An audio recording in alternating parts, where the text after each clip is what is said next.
Alright, see how loud this audio is.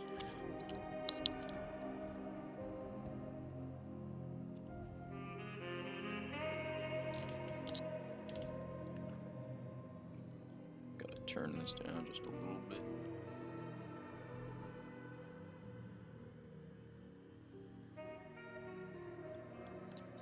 Mic check.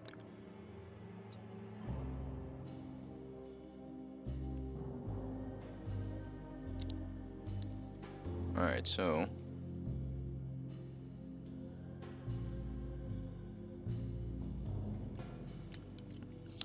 sounds good. I'll adjust if it needs adjusting.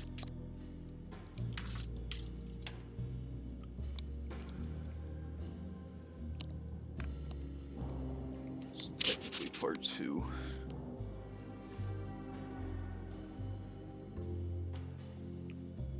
Controlling.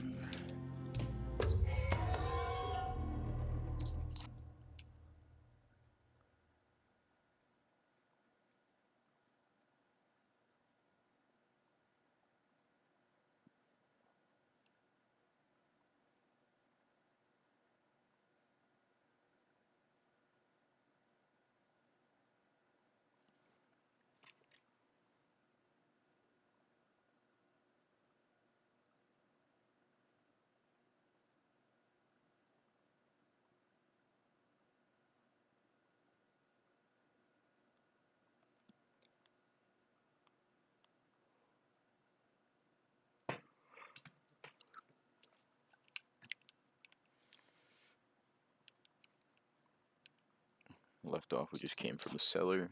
Got it's like third memory or whatever. Everything's not rendering. Interesting.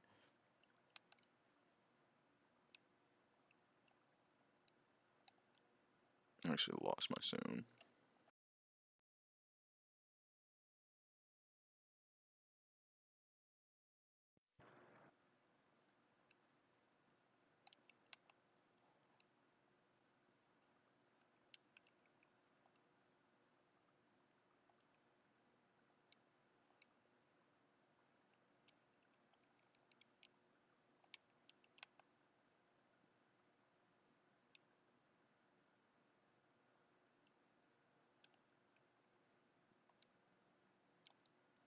Okay. Guess we gotta restart. No sound in game for no reason.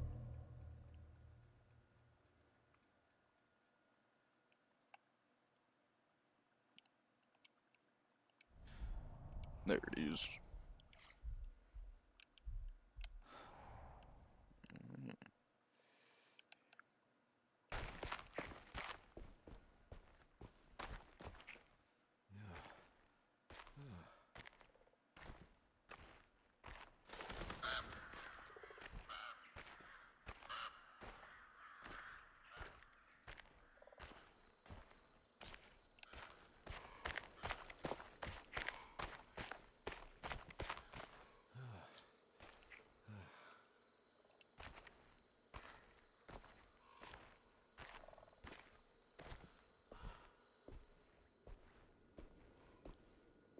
The Hartwood's family crypt.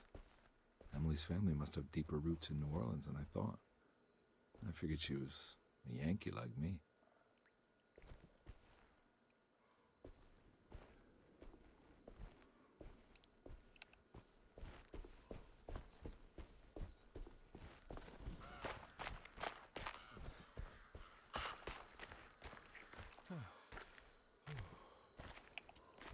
Always forget I have a flashlight.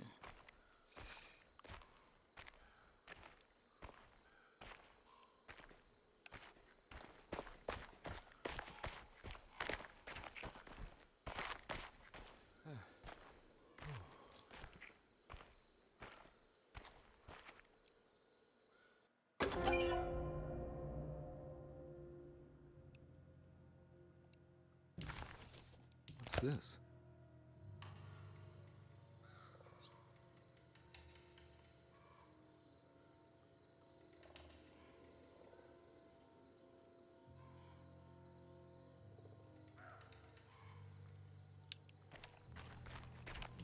Now what do we got here?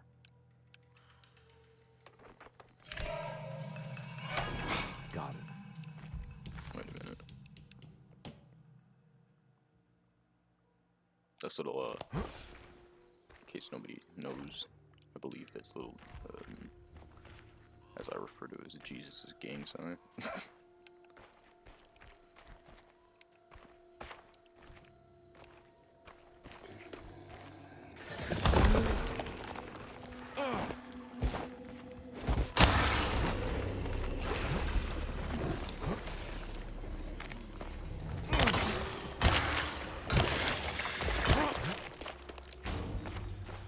Combat's interesting, but it's fun.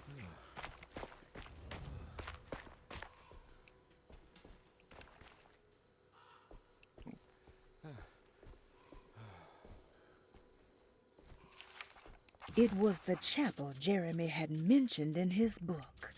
With a bit of luck, soon Comby would be able to catch up with the old man. He just needed to find a way. Oops. It was the chapel Jeremy had mentioned You in just need his to book. find a way inside of the chapel. I'm not gonna replay all that for you.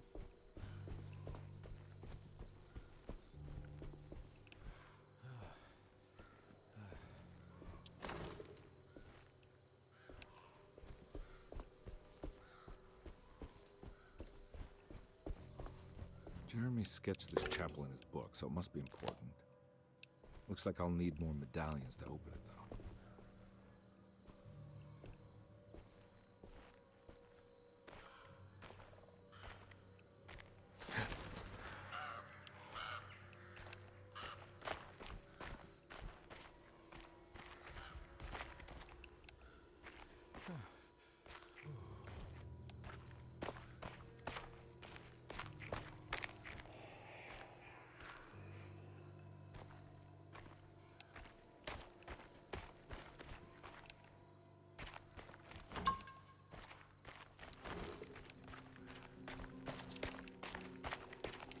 Seen you.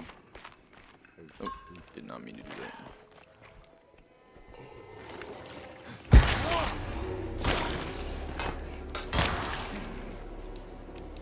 Oh no, we're getting sludge. Oh no, we're getting. Oh my god. This is not how I wanted this to go.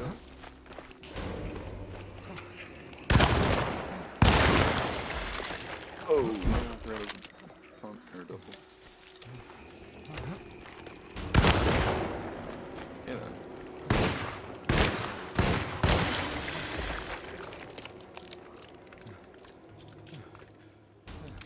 Alright, I completely underestimated those guys.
No, these health potions don't take as much as I thought.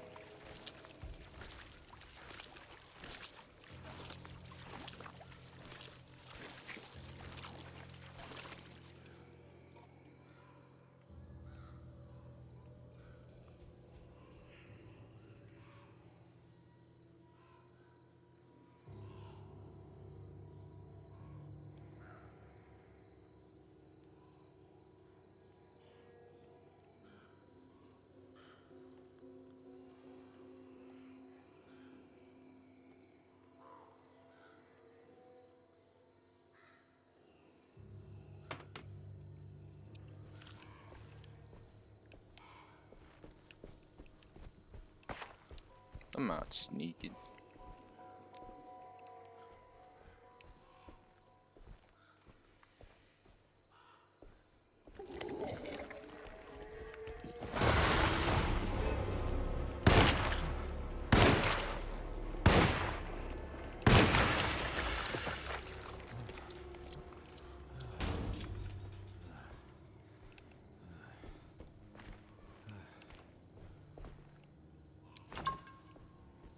Give me two. Looks like this dude.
It's an ambush.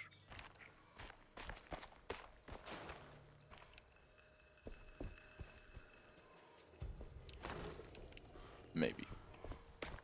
Or I'm just horribly wrong.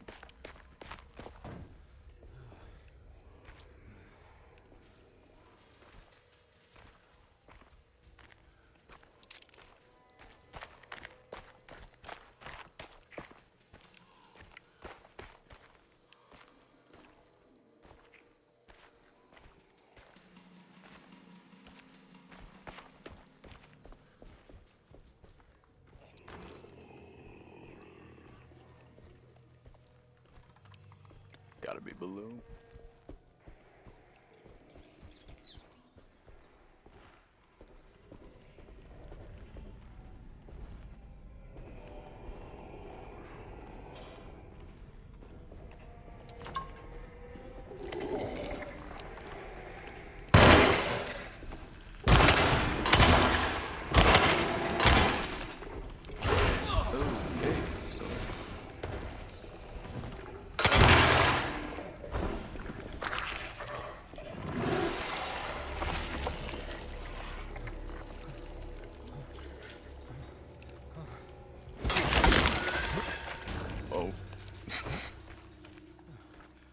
Shovel it. Did I get him or? Okay, I got him.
Just give me 1 second.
Is that a new one?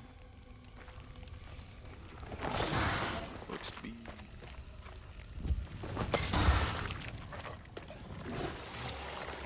Oh my god, I don't know why that scared me.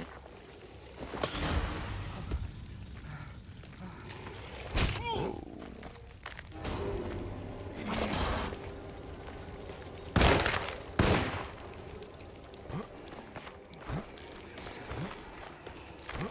The man's fast.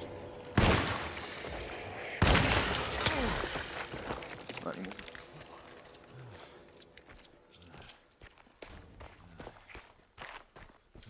Take a look down here one more time.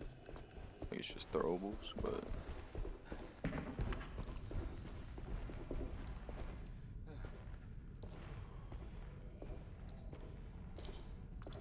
Oh, is that him?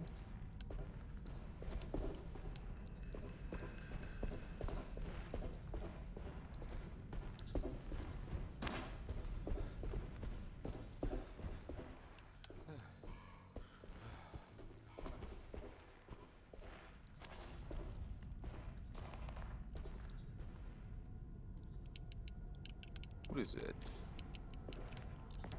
Whatever it is glitched.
That can't be.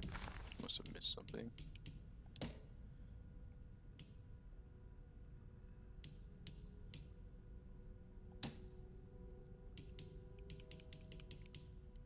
Right. Look around real quick.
Oh, it's right there. What do we got? Anything too?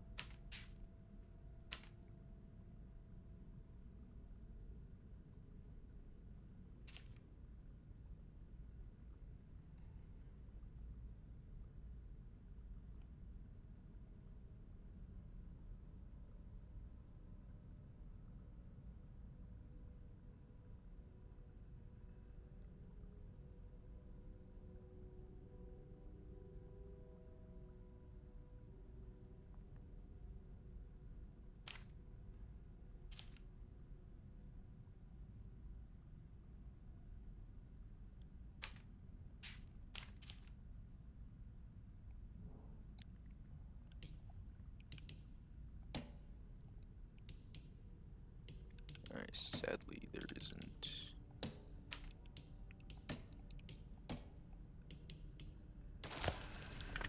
Huh.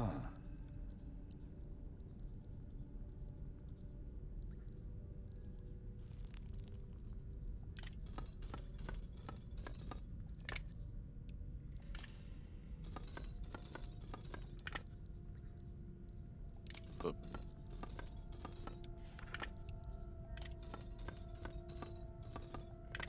there we go. I didn't see the little lines on the top.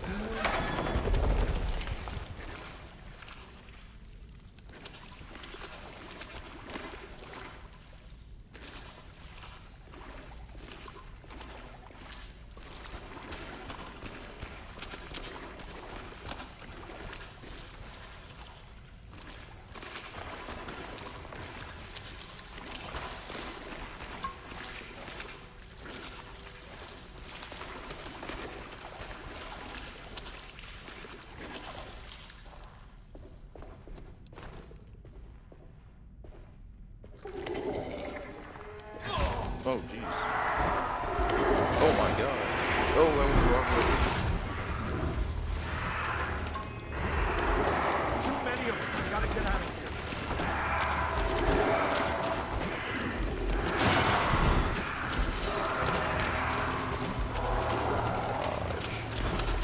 I headed the wrong way. I headed the wrong place.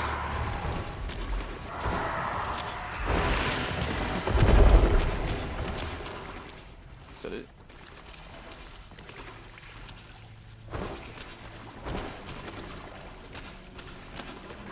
Man, oh man. Was not expecting that.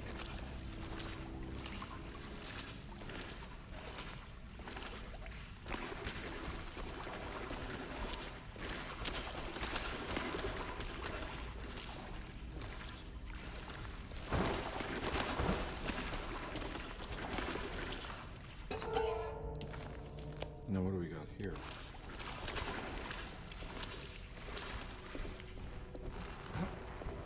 Flash my dad again.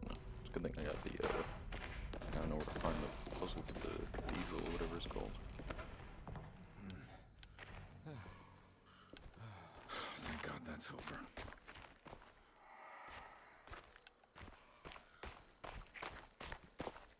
Was this gate open before?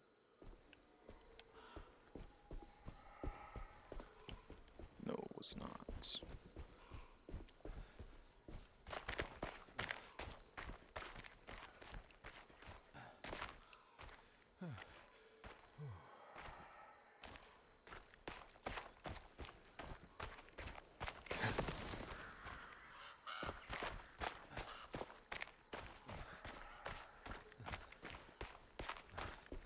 This doesn't look good. No.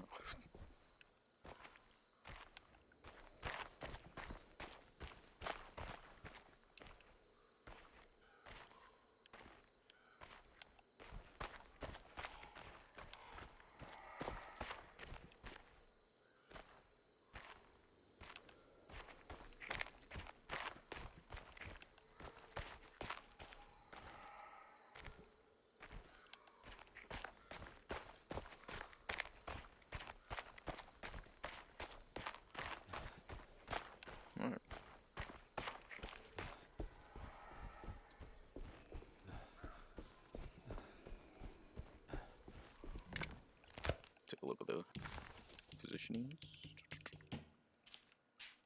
Every Well, I think I have everything I need.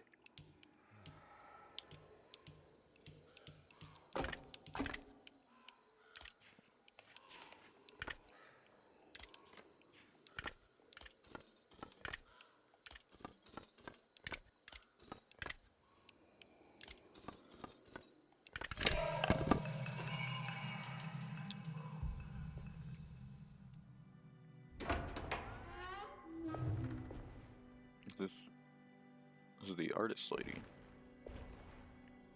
I could remember their names. Is the cutscene glitched?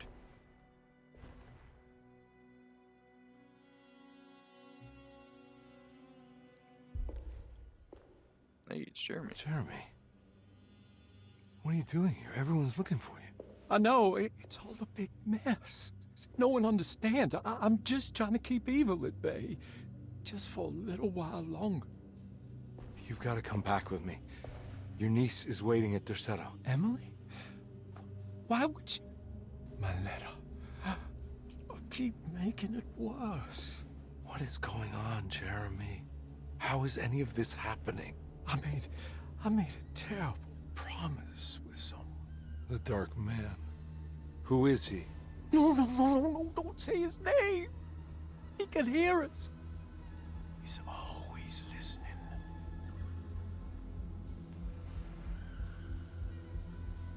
Jeremy, Hey, yo. you need to understand what is going on. I promised him everything. When the sun rises, I will be chained in his sunken desert temple for an eternity. But at least the evil about to awaken in Derceto won't harm anyone outside of that cursed place. You're acting crazy, Jeremy. I want to help. There's nothing you can do. And what's all the business about Teruea? Why did you want to go there? Well, I can't go there. I'm not allowed. But you wanted to.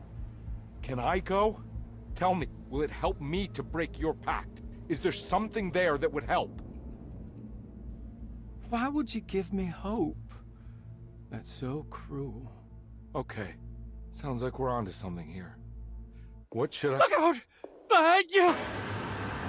Run! Don't let him take you! Dang.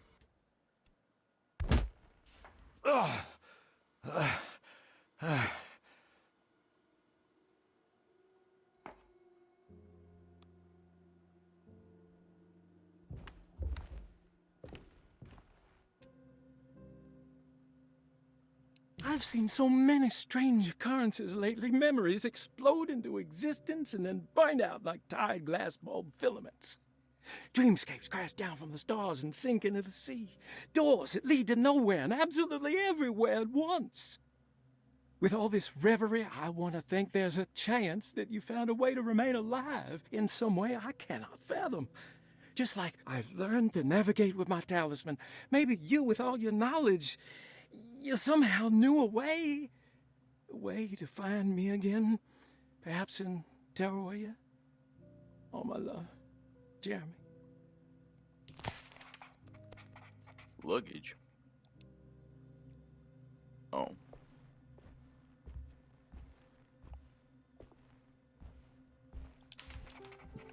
Hirosi's body looked unharmed. Conby couldn't figure out how she died, or why this wasn't a bigger upset to the people at Derceto. She's dead. No matter how she died, she looks peaceful now. This game's crazy. Excuse me.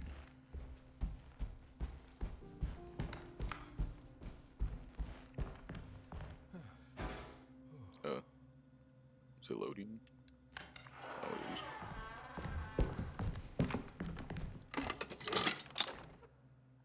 Barlow lens. A telescope lens. Why would he lock that up? Jeremy had found a way to enter Teruea, but he wasn't allowed to go.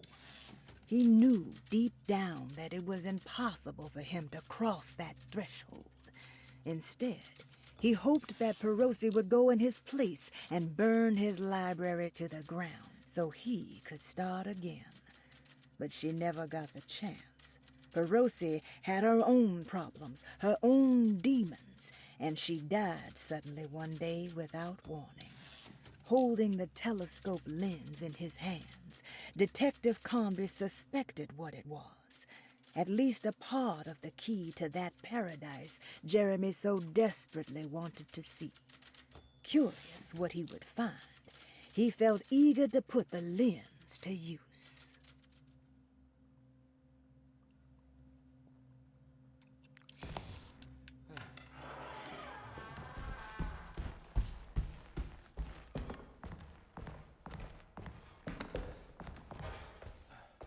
See if I remember this correctly. I need the key.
Oh, oops.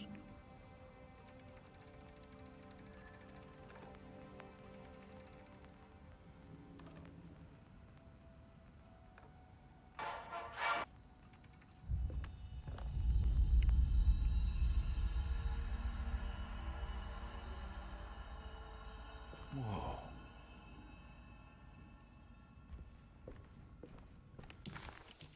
Okay, I remember this photo's from, where is it? Serenity here. Go into the normal book here. Does not seem to be this. Well, I'm gonna have to.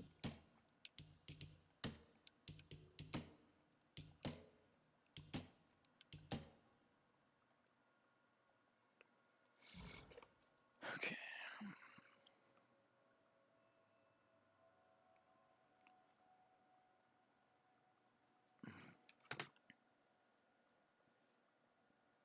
Let's see what we can do here.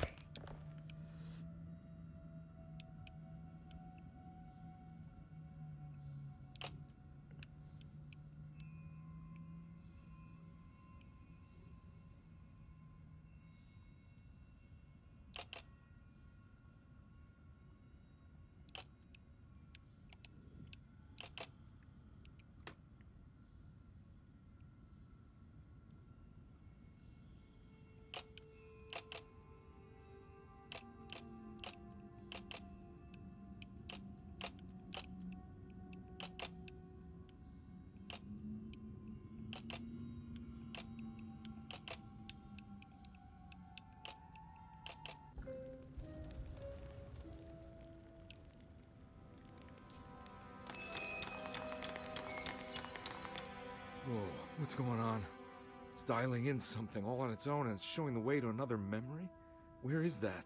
It's the kitchen. 947. Unless I'd already typed that in.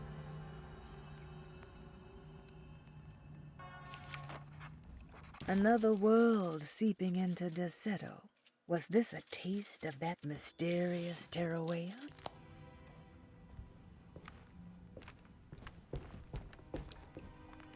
Yeah. Probably gonna take the long route, but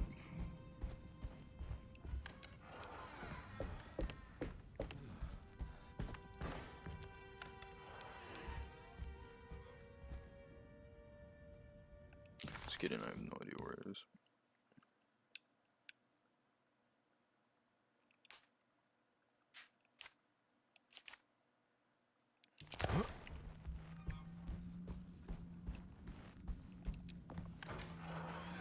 Oh, well, went straight to it.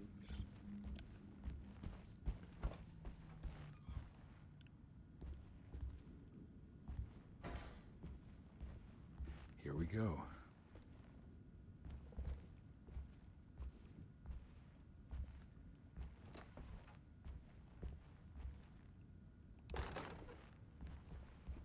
I mean, here you go.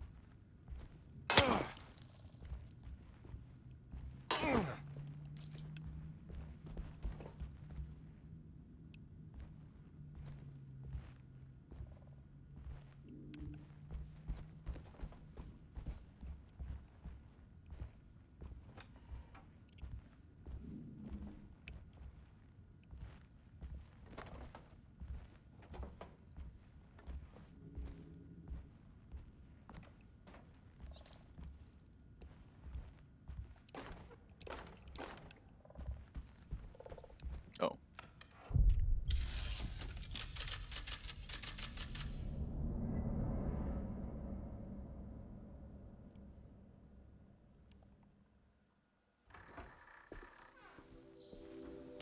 Juan?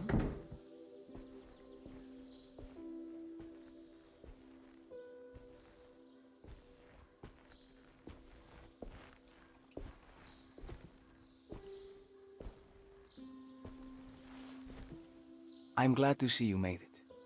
I had my doubts, but the hope you instilled has yet abandoned me. I guess this must be Tarawea.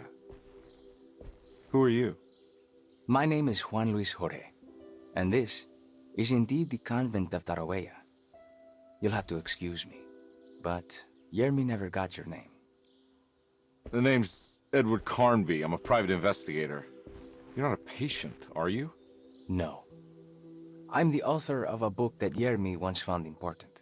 How does that work? Are you part of this memory as well? Is this even a memory? I think calling me a manifestation of Yermi's subconscious would be more correct. And so is the convent of Tarawea. I'm a man Yermi has never met, and we are in a place that he has never been. Okay. So are you here to guide me or something? I have no more purpose than you do. I simply am. I will happily help you, of course, if I'm able. If you are already somehow part of Jeremy, why did he want to come here? Isn't he sort of here already? Yermi wanted to come here because it's a representation of his mind at peace. When Dr. Gray asks him to find his focus during his sessions, this far-flung convent is what Yermi imagines. He is under the impression that if he could physically come here, he would reach a perfect equanimity. A spiritual apotheosis. You don't think it would work? Yermi subconsciously knows it's just wishful thinking. He can't come here. Despite the pathways opened by the dark man between Derceto and Yermi's psyche, it's simply not possible. But I'm here. Indeed. It's a shame it's just another place for you, Detective. Otherwise, you could have become a Buddha. Always a bridesmaid, never a blushing bride. Am I right? Yes, I suppose so. You'll have to chase enlightenment elsewhere. So what's the next best thing? What can I do here? You should seek out the convent library and try to find the truth about Yermi's relationship with the Dark Man. It's the sort of knowledge he represses and is unable to reflect on. Will it tell me how to break the pact? Perhaps. At least you'll have something to confront Yermi with. Wait, why can't you just tell me? I don't know such things. You'd be better off consulting the text of Dr. Freud if you want such answers. No thanks, I hate shrinks. There is another thing you should know about the library. He is here as well. The Dark Man has been working his way through the text for a long, long time. He's here? How am I supposed to get past him? Be careful, Detective. Oh, jeez. Just perfect.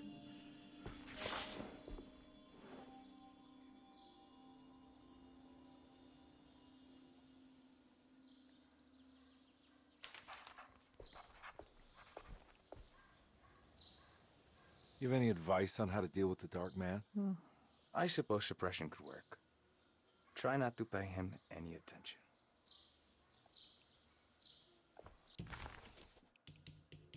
Conby felt confused by the pleasant nature of Tarawea. It was somehow uncomfortable to him. Juan, the sweater-wearing Buddha, wasn't helping either. According to Conby, people just weren't meant to be this nice and genuine. Best to hurry off to the library, he thought, and see if he could find information about Jeremy's relationship with the Dark Man.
That was a weird little animation they just made me do.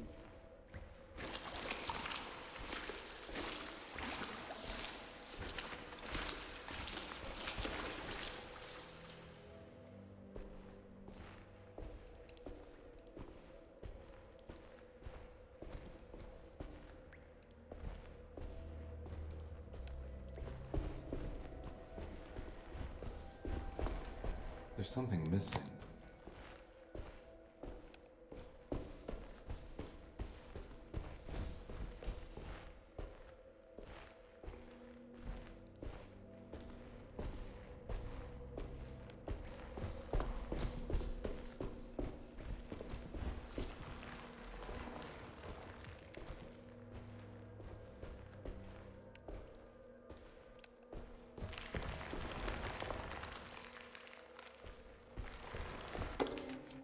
The great library was endless, beautiful, and terrible.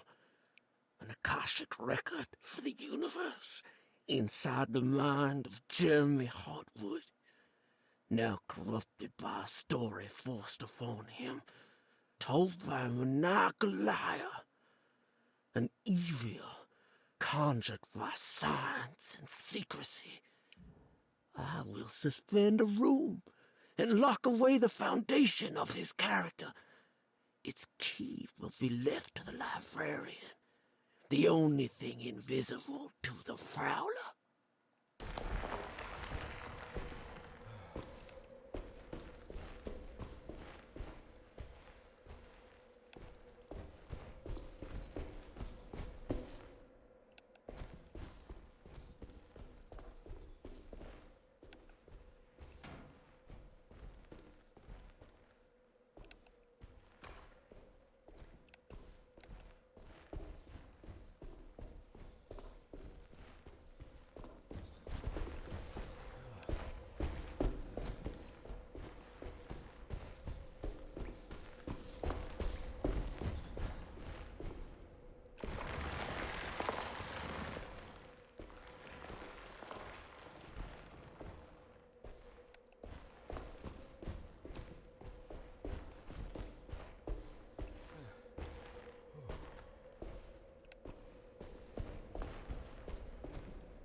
It's seeming like it's gonna be an Indiana Jones film.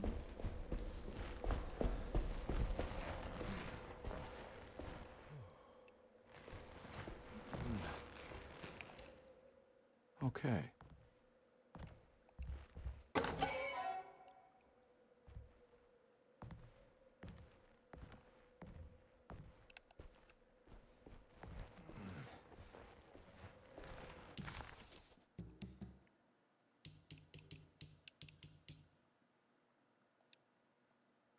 The lone and the lost walk a land of fear. When there is nothing you recognize, or no one to trust, you prepare for the worst. Something is coming, and you best be ready. Take the gun in the parlor. Give them hell.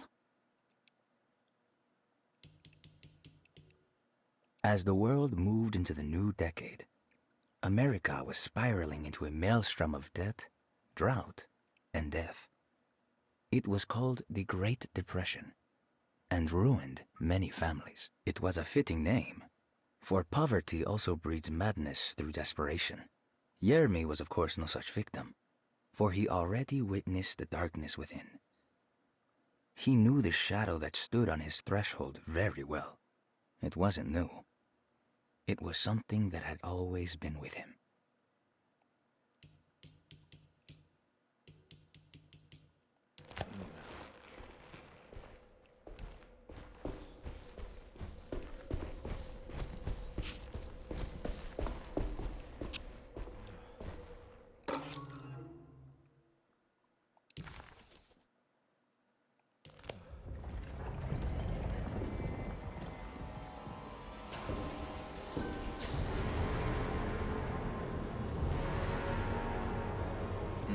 Shit.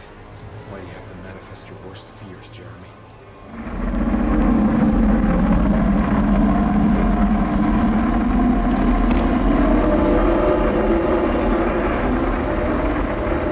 You don't see me. As I slowly walk down this ladder.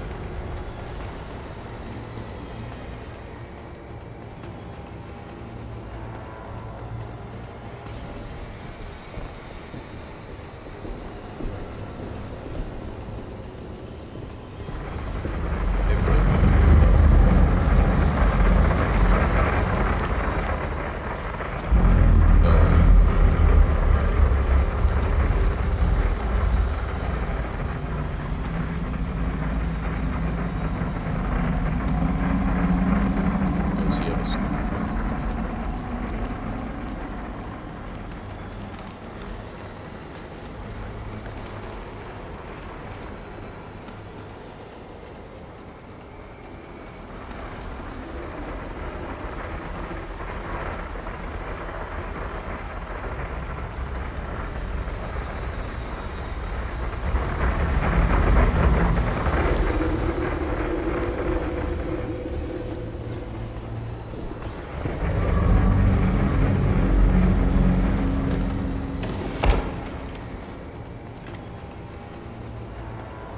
Is he even attacking me, or is he just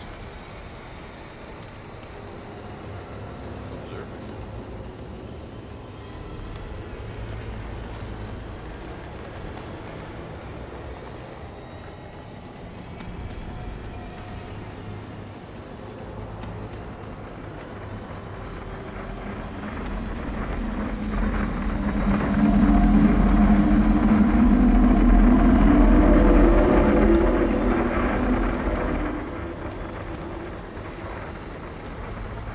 Uh-oh.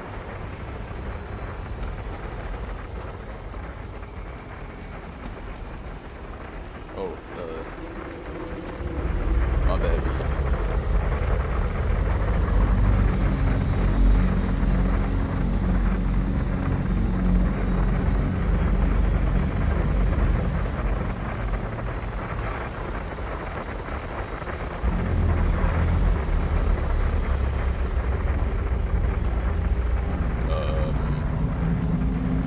Am I stuck? There's no way. Please let me down. Oh my god. Okay. Oh, now he's back. Don't mind me, I'm just gonna... I'm sure you're just trying to chase us.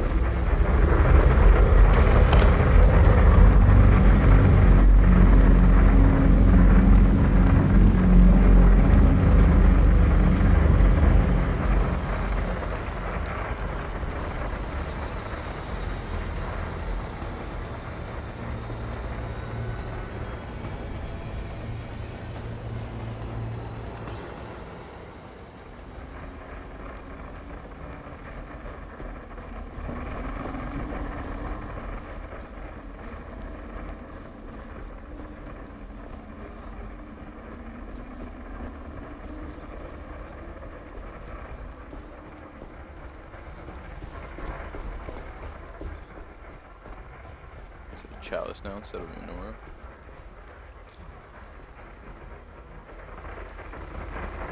Oh, now it sounds like it's getting closer.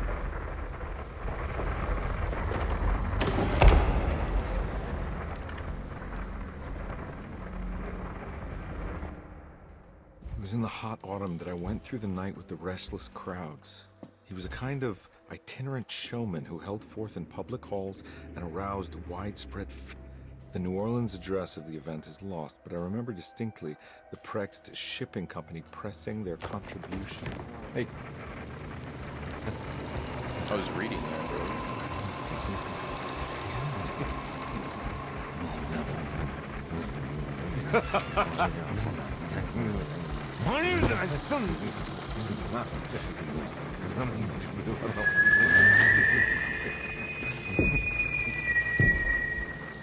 Did this mask always... Detective!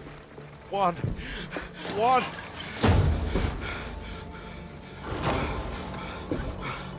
I hope you found what you were looking for. I fear there is no going back.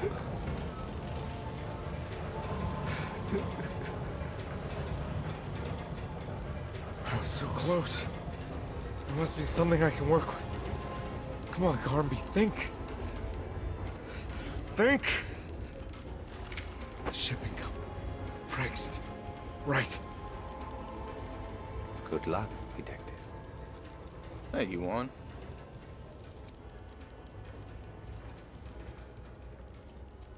Came in clutch.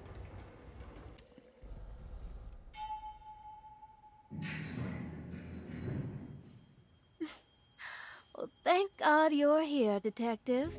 Sitting all alone in a place like this. I'd never live it down if the papers got wind of it. Hey. Ruth, right? Oh, don't pretend you don't know. I'm sure you have a whole file on me by now, Detective. I suppose we weren't formally introduced. I'm Ruth Talon. Miss Ruth Talon, in case you're wondering. Edward Carnby. Enchanté. You sure? I had too many already.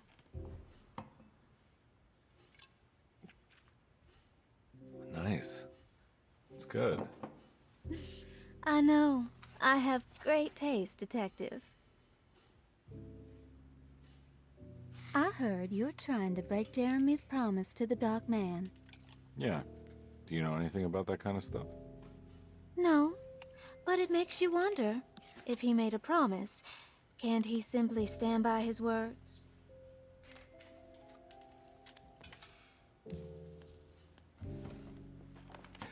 Look, I'm just trying to get Jeremy out of a bad deal, so he'll come back with us to New Orleans. Well, if all fails. What are you doing? It's a sign of submission to the Dark Man. I saw it in a dream once. It's What? the opposite of the...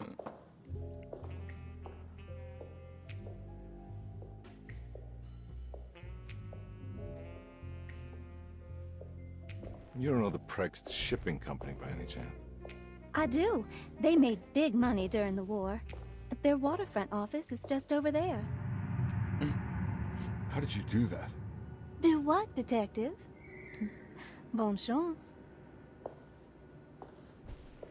Hey, have you seen Emily Hartwood anywhere? Are you trying to make me jealous, Detective? No, I haven't seen your doll anywhere.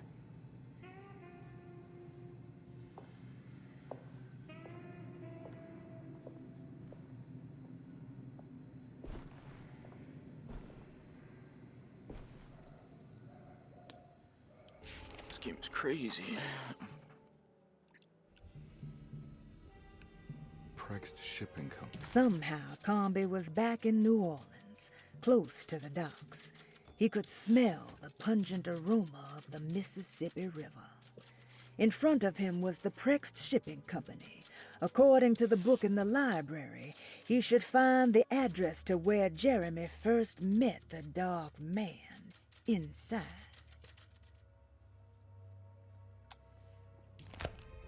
According to the book in Tarawea, the Dark Man is connected to a performance that Jeremy went to somewhere in New Orleans. I'm sure I can find the address inside.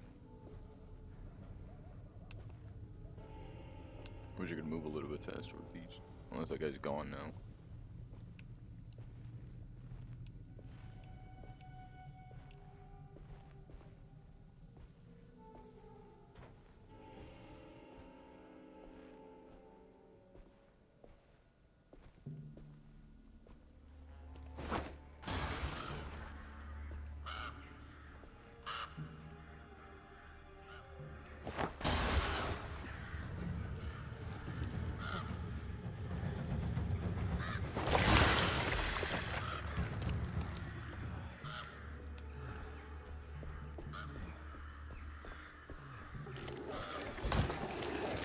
Whoa! Expecting to come out that fast.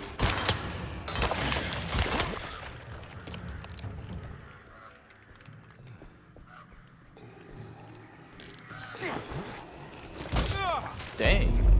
Whoops.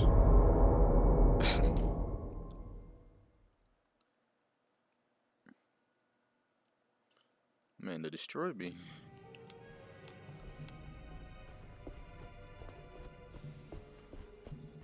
Smack him with the brick. Smack him with the Molotov.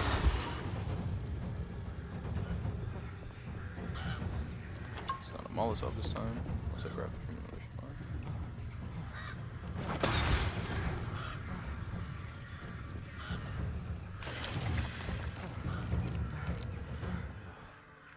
I have to walk all the way over there. I shouldn't have done this.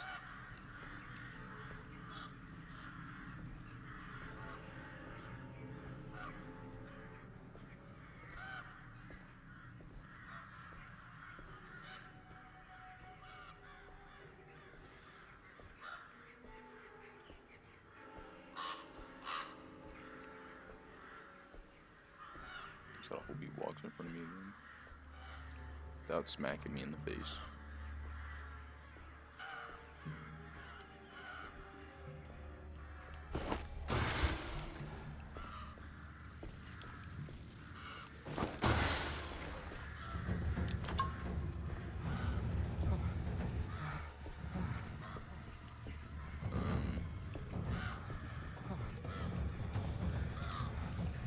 So.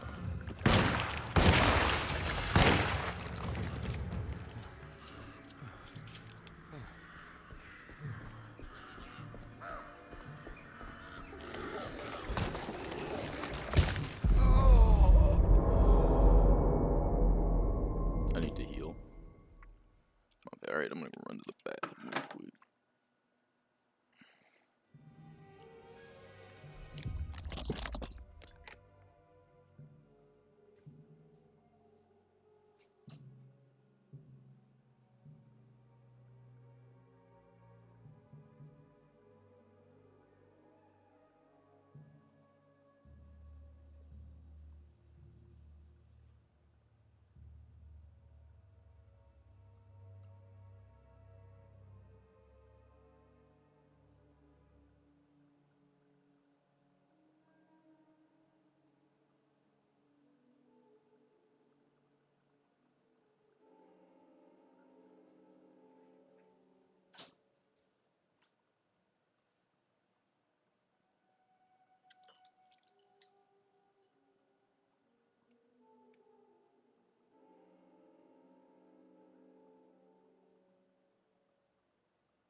I heal first.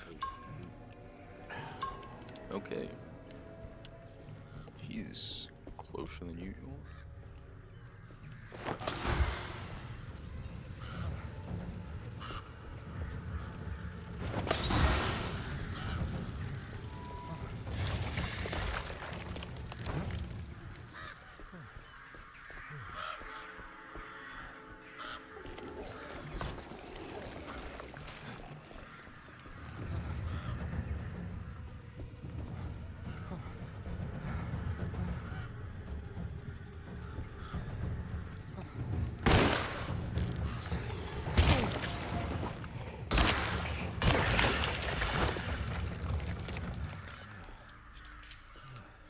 Health didn't spawn.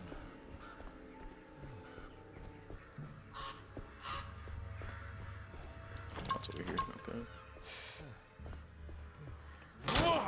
Wrong button.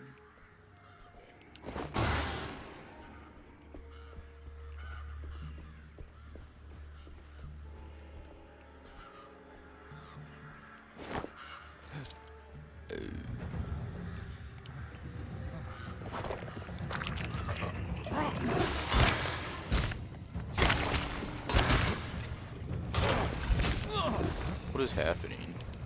Alright, I guess I'm just gonna start shooting.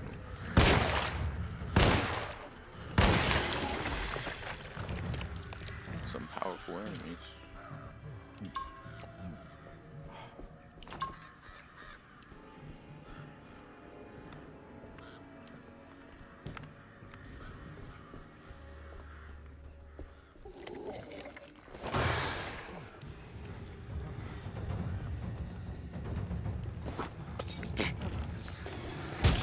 Bro, they got a new moveset.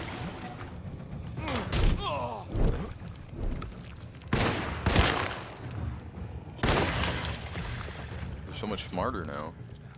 Or I just became dumber. That's a possibility. Machine gun cartridge.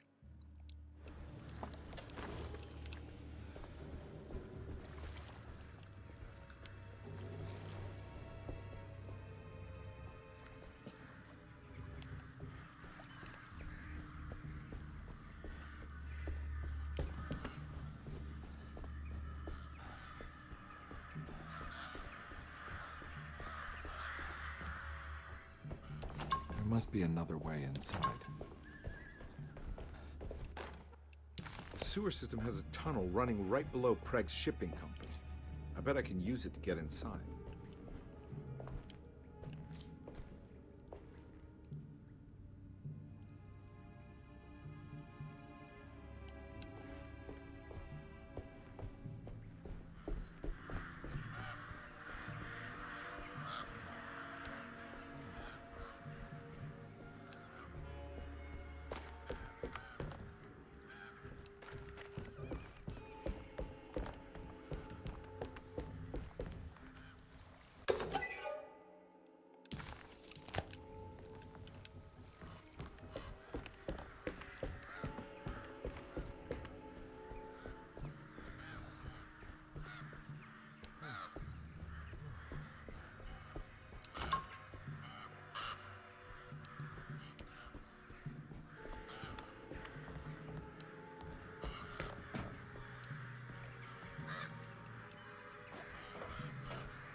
Steve doors.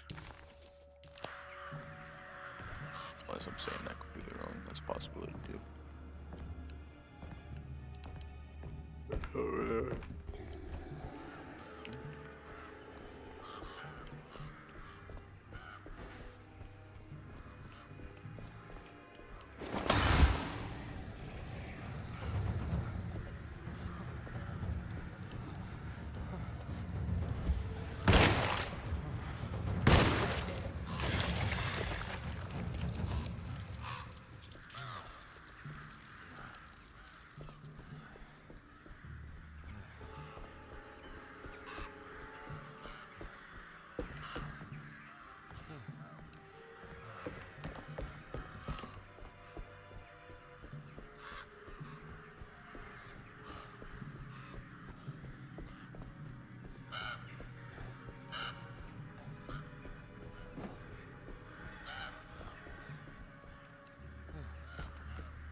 It's locked from the other side.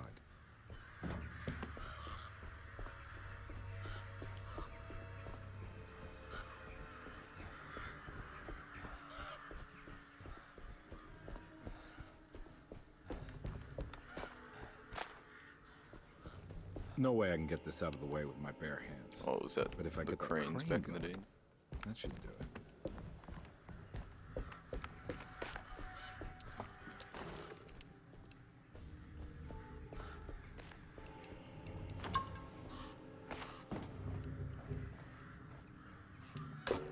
Yep.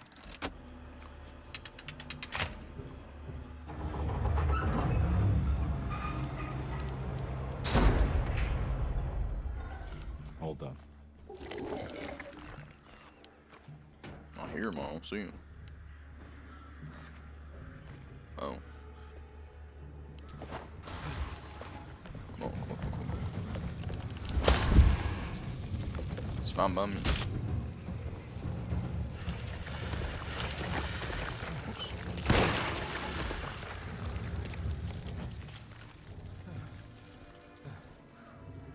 Get all three, see the other one waddling around.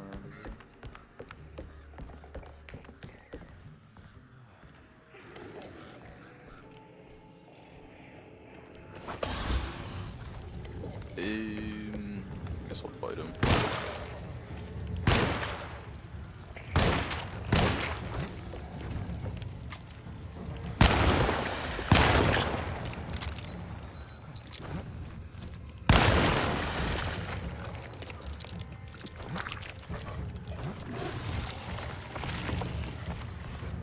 Might be able to just or break at him, call it. Yep.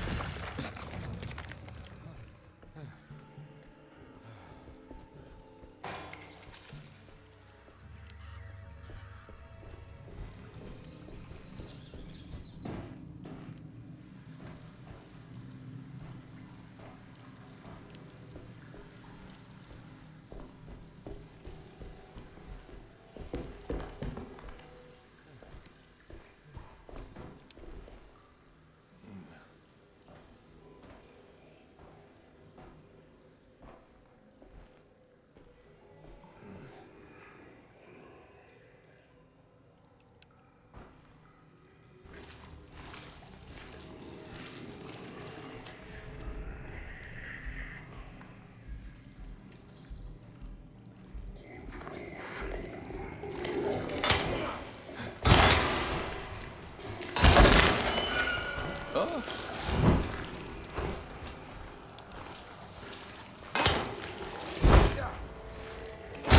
So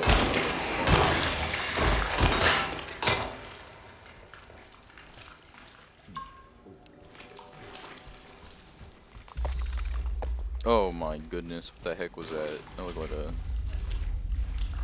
We don't do arachnids.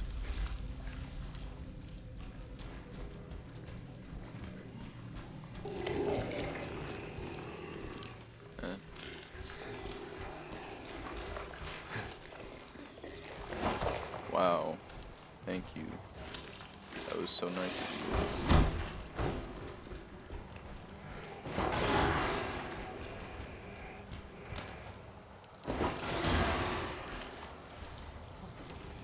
Heck, we'll try it.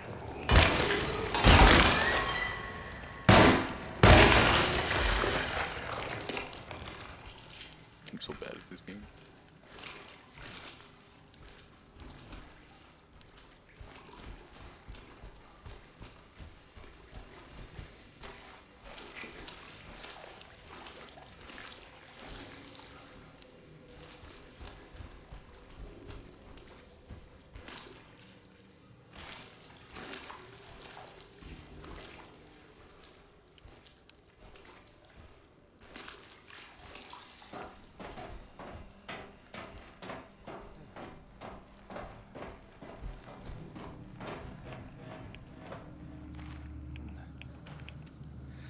All right.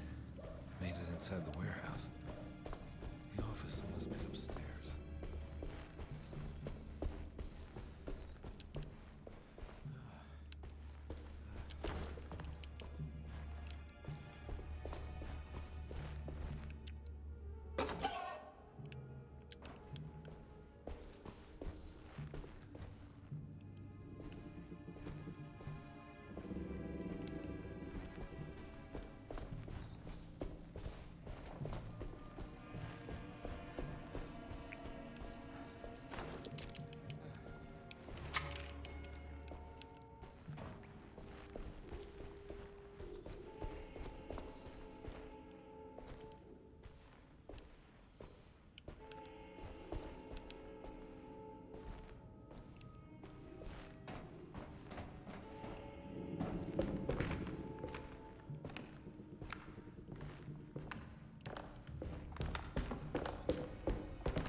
set of ammo. How'd I miss that?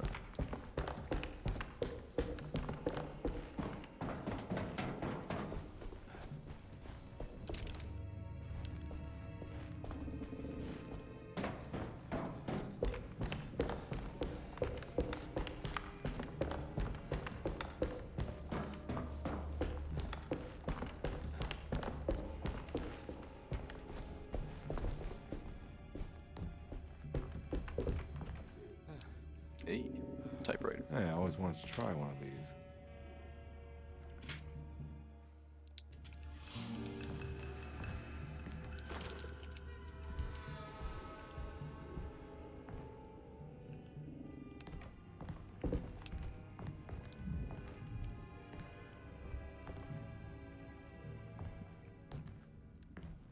This can't be.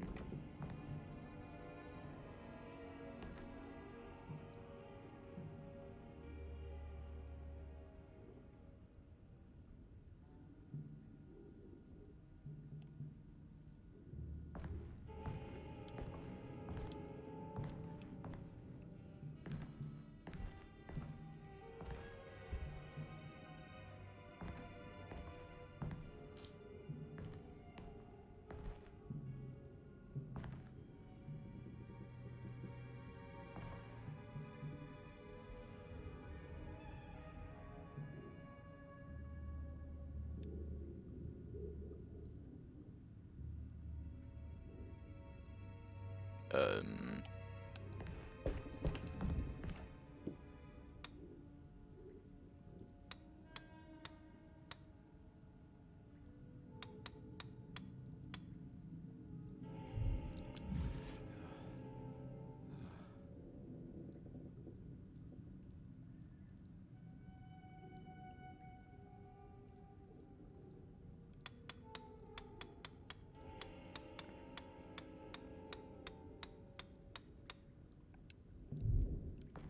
Oh, I'm out of here.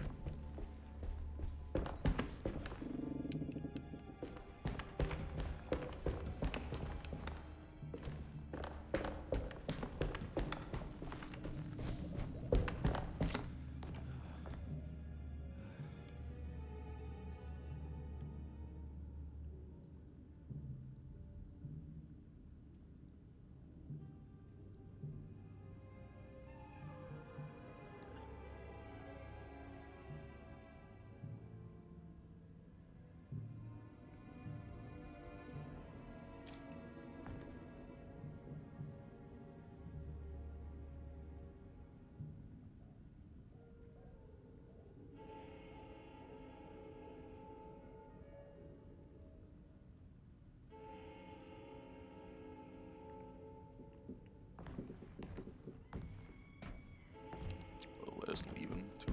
Sure.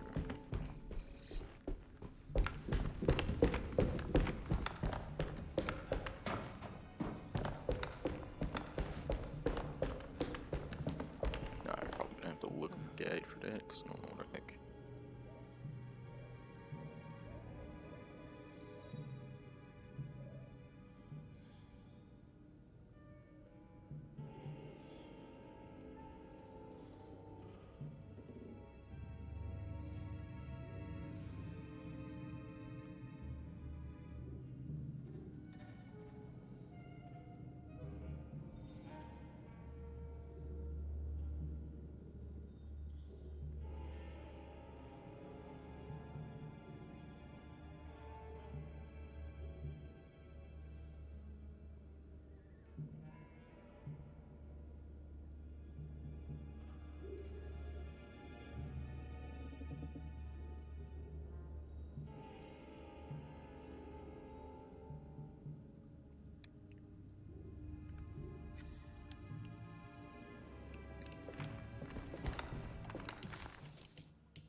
Oh wow, how did I miss this?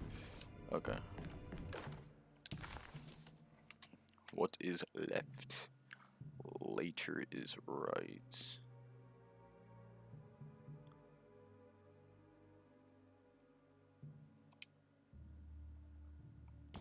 Something. Oh, it's 454.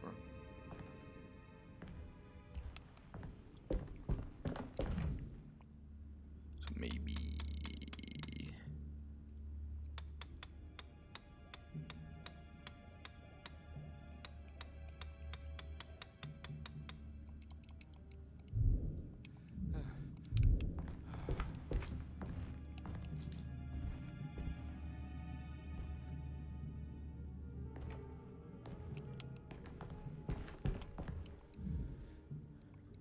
So how do we do this? 4. Oh, it's not even 4. Okay, that's what I'm doing. 4, 5, 4. Oh, just like that. Okay, easy. Can be. Gotta go manifesto. September 19th, 1892. Breck Shipping Company delivered 4 steamer trunks, 1 Egyptian sarcophagus, and a large wooden crate belonging to the showman called the Black Pharaoh, performing at 18th Street.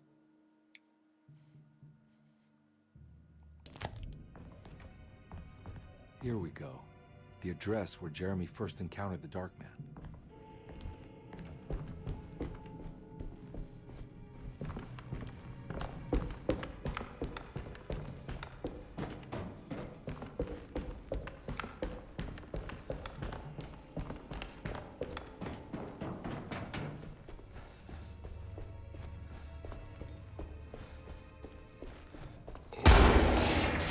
Well, that was scary, and I did not expect it. Time to get whipping.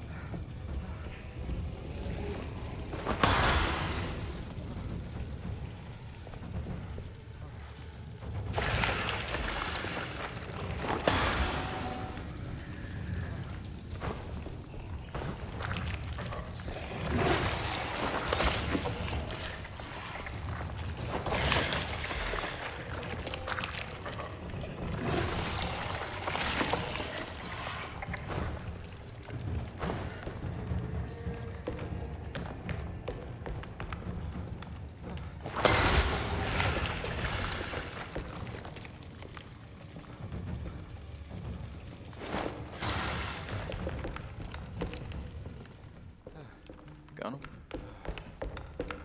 All throwables.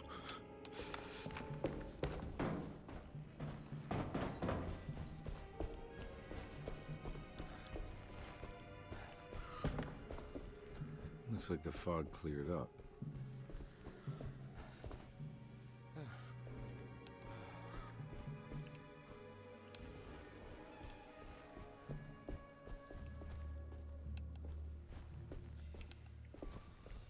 Look around first again.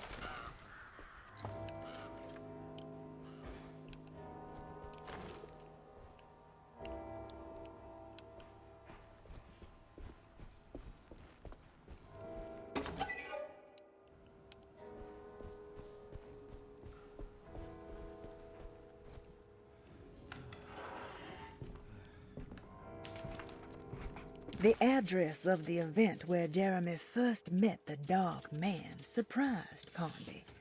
The infamous Gallatin Street didn't exist any longer, and he wondered if he would be able to find the address of the event where Jeremy first met the Dark Man surprised Conby. The infamous Gallatin Street didn't exist any longer, and he wondered if he would be able to find the right building.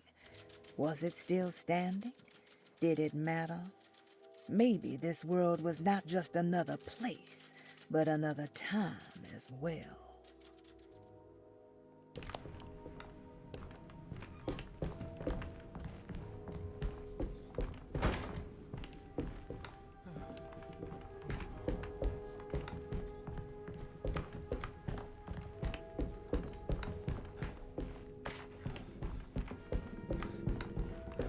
Almost certainly put me in one of them loops. Jeremy, what are you doing here, man?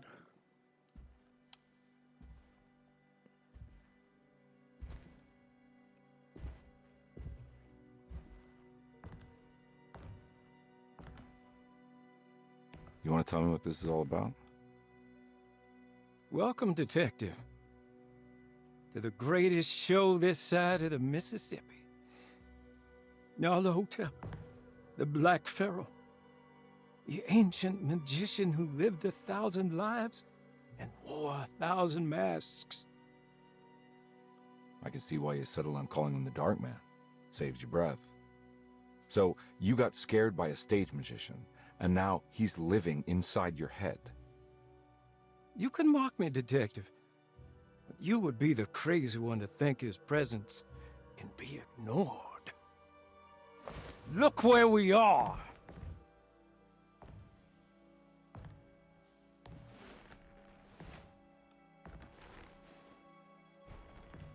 We didn't get to finish our last conversation, did we? You were about to tell me how to break the contract with the Dark Man. No, we can't. If we turn her loose on the world, so many innocent would die. But there is a way to break out of the deal. There is. He offered me a way out. Steps to take. What are they? You'll never find them. They're forever entombed in his sunken desert temple. Jeremy, I'm not your enemy. Tell me where to go. How do I find the temple? No, we can't. I have to make this sacrifice. Dang, let's keep God pushing. damn it, Jeremy. I'm gonna save you. Don't worry.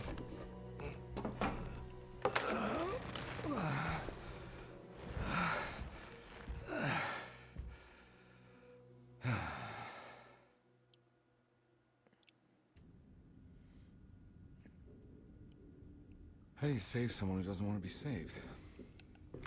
Well, he's gonna get saved no matter what. I just need to find the temple somehow. Key. Okay. Okay, let me pull up my little chart here that I got saved from the other day.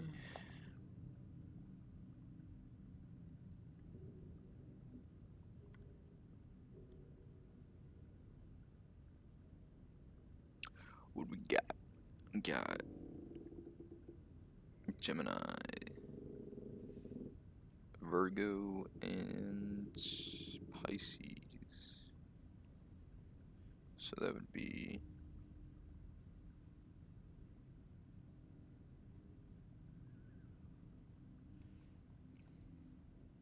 Gemini is what, 5?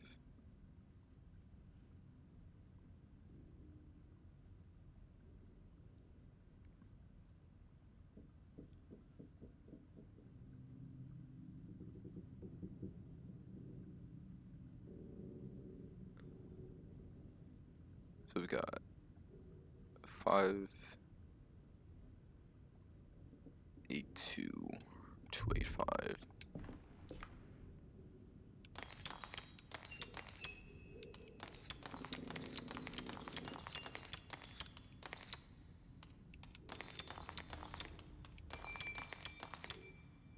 Or I'm just completely wrong.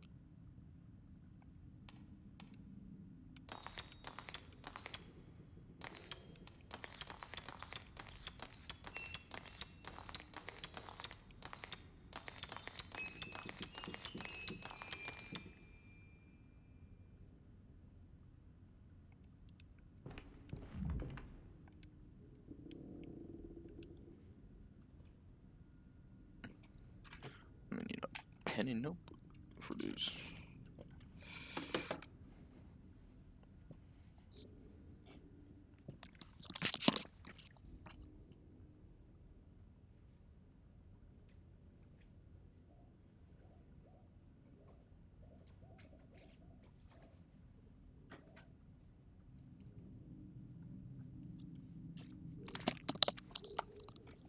Just to make this easier so I don't have to keep going through these. You. Geos. 5. You.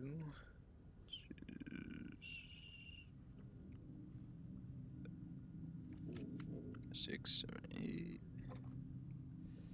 And then 2. Where did I get 4 from? Okay.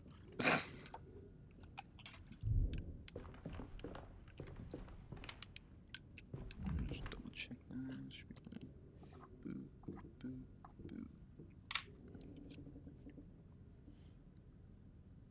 Let's make sure these are correct. 2, 3, 4, 5, 6, 7, 8, and 2. Okay.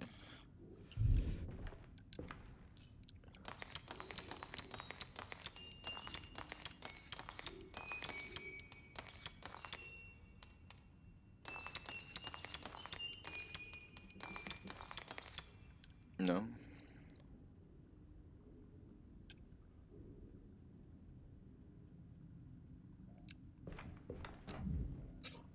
Snag a picture of this one.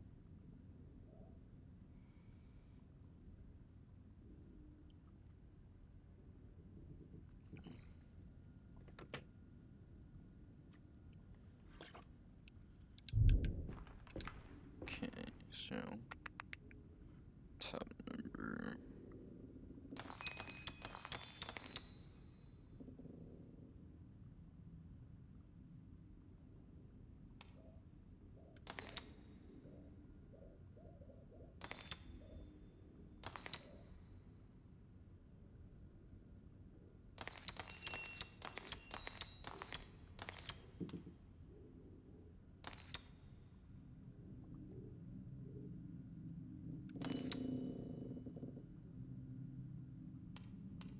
I think I see how this works.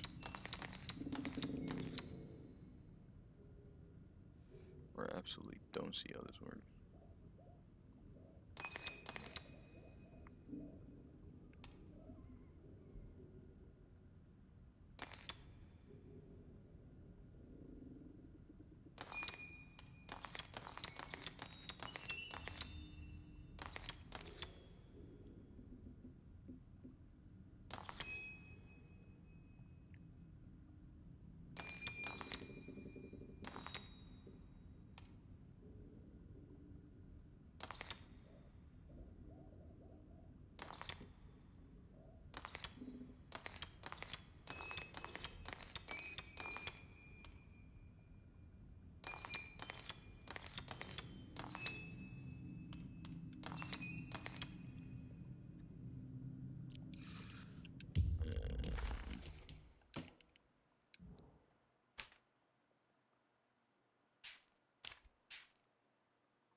Okay, we'll try one more time. The outer ring would be.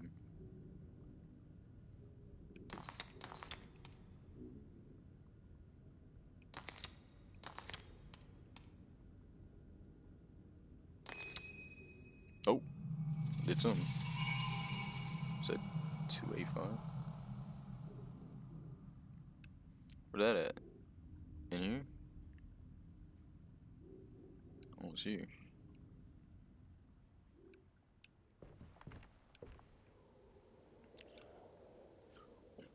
I have to go.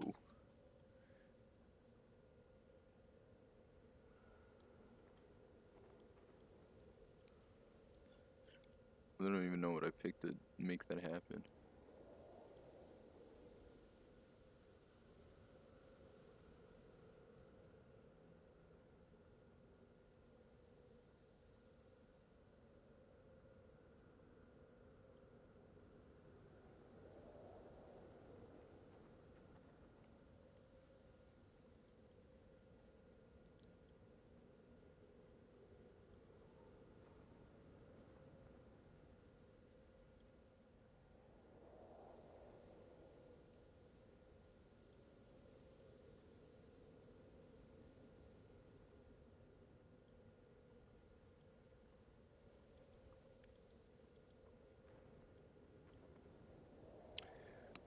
I don't think I'm allowed to do the playback.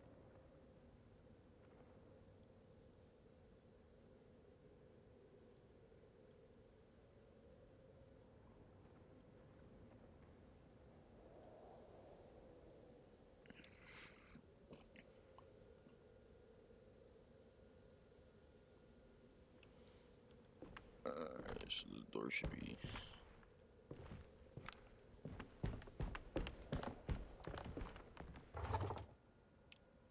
No.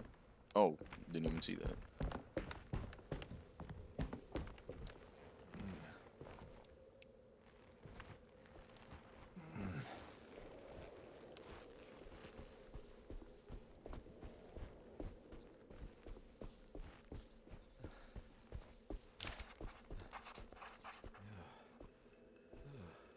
Conby found himself in a vast and dark desert. He had certainly had his share of strange happenings this evening, but the thought of walking through the land of Tutankhamun was definitely challenging his last bastion of disbelief.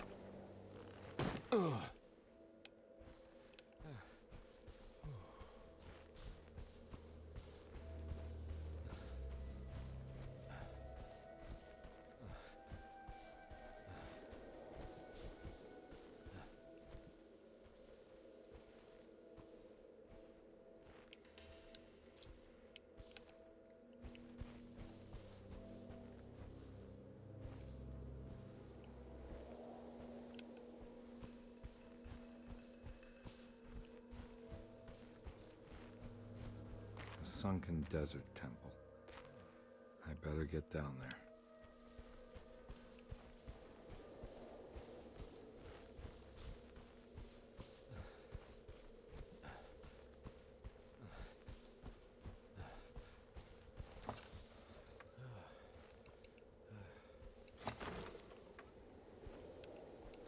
The Temple of Nephron-Ka lies under our camp.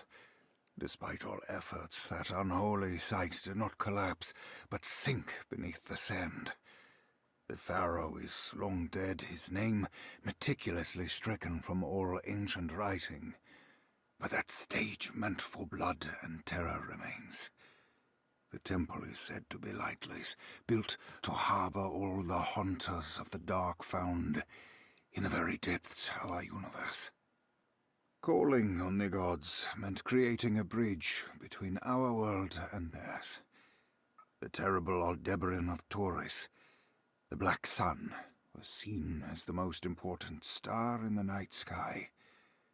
Because, according to the Kitab al-Azif, it was said to be the home of that crawling chaos known as Nyarlathotep. Through ancient mechanisms, it was said that the priests could open shafts channeling the light emitted by that strange stone called the Shining Trapezohedron. Several streams pooled together above the statue of that dark man would then be sent through space towards the Black Sun, a message to the gods. The gifts bestowed on the sender are completely undocumented, but often assumed to involve dark blood pacts, where souls are traded for malicious miracles.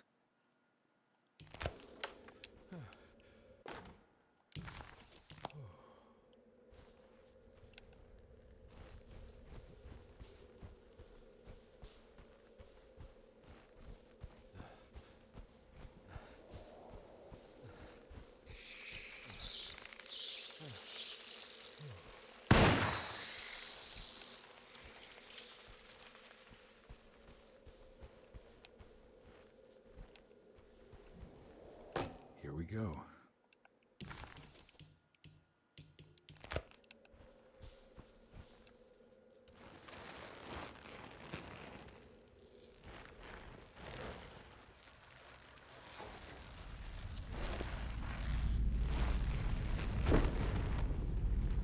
Of course, the rope.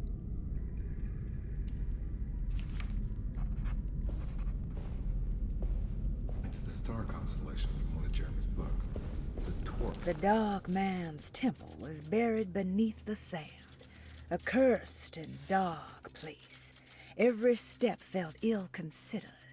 Conby needed to find the contract that Jeremy signed with the Dark Man and get the hell out of here before he went completely mad. And one star was clearly bigger. Must be important.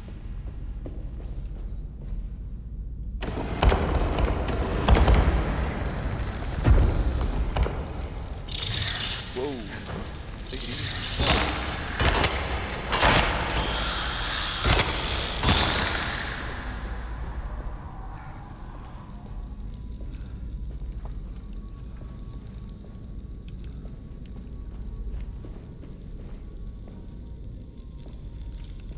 Unexpected scarabs.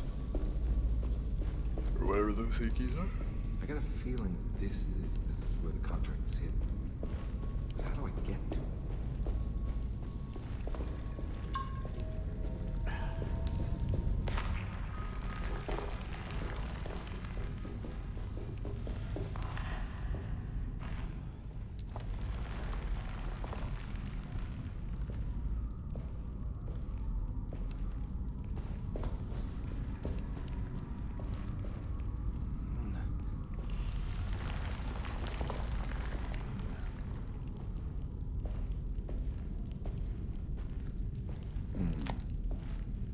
There's something missing.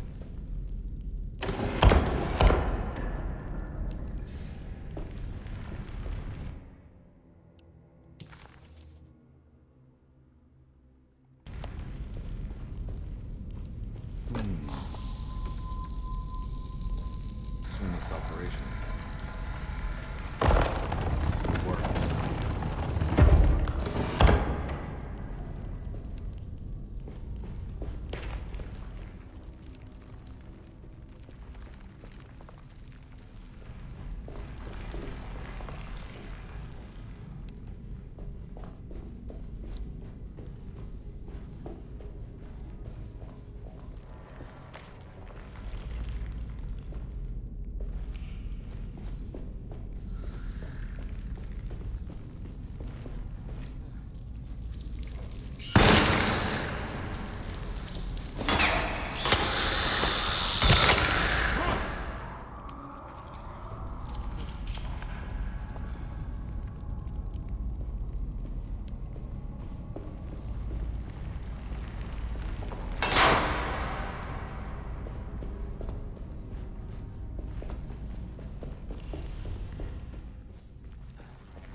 New Orleans lies southwest of Derceto, along the great Mississippi River. It's Old Town, the French Quarter, or the Vieux Carré, is home of the proud Asian and often Creole. rich Creoles. Wrapped around this center, you will find a large and eclectic city full of people, including the most mundane dock workers, reckless gangsters, jazz-crazed flappers, and of course, the mysterious voodoo people. At night, you can stand on the lakeside of their seto and watch New Orleans glow like embers on the horizon.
That was loud.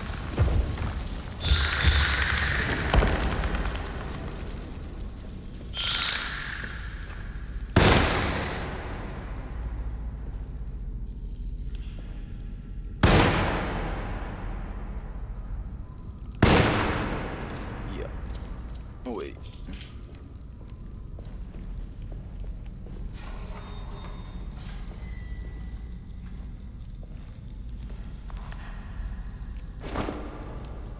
They tried.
Not the scares. I don't know why I keep calling them.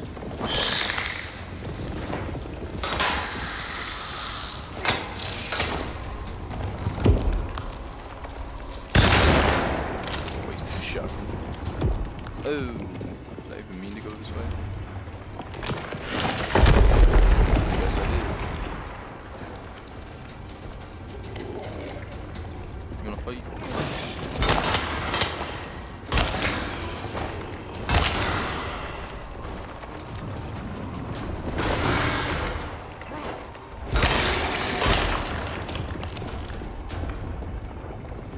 This is ready to collapse.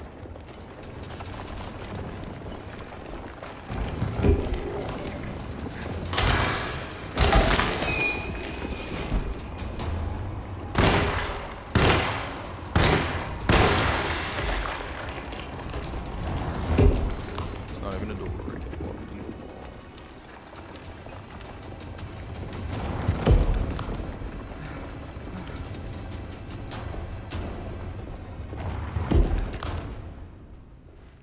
What is going on?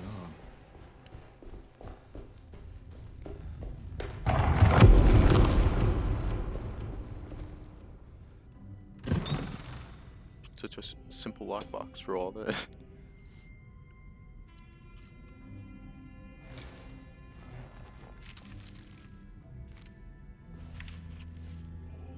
Acknowledge psychological trauma, breakthrough barriers of self-deceit, temper manic behavior.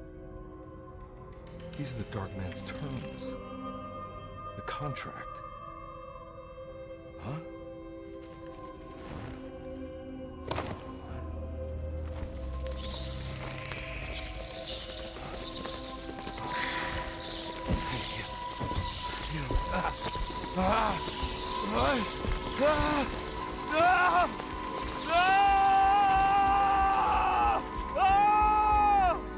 We've been kidnapped by demonic scarabs.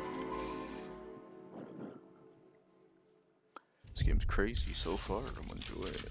Chapter 4. I thought I was in chapter 2.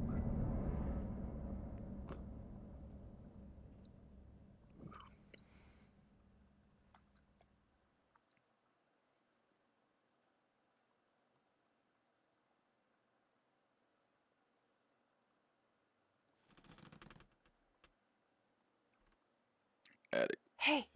Hey, detective?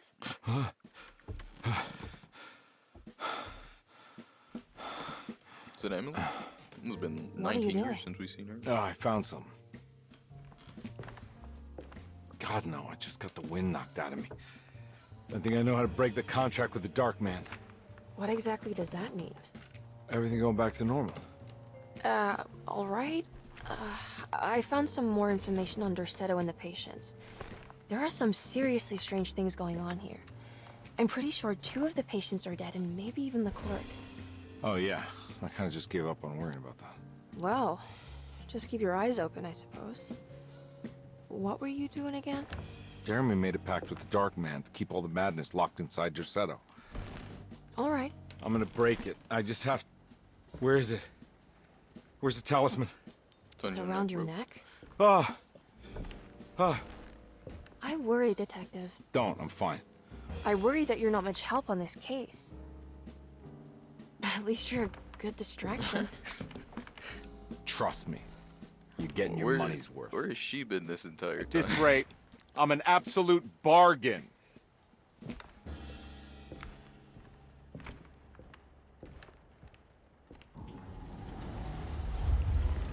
me go back.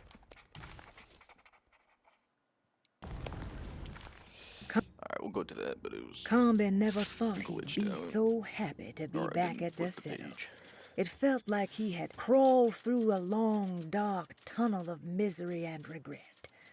Now that he was back, Combe could look into the steps mentioned in the contract.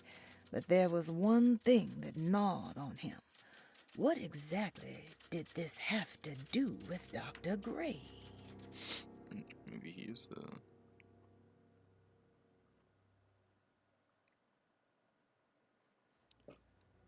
Okay. He must first acknowledge psychological trauma in order to proceed. The lying must stop, so we can break through the barriers of self-deceit. Finally, temper manic behavior.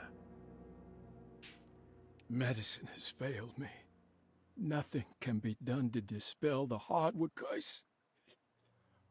Only the sacrificial dagger may release the despair from Jacob's eye. Yet, doing so would be the doom of Derceto. Let this curse of mine be a weapon for once. I accept your demands. Oh, crawling chaos. Build your prison around this godforsaken hospital. When evil has been starved, I will stay buried forever.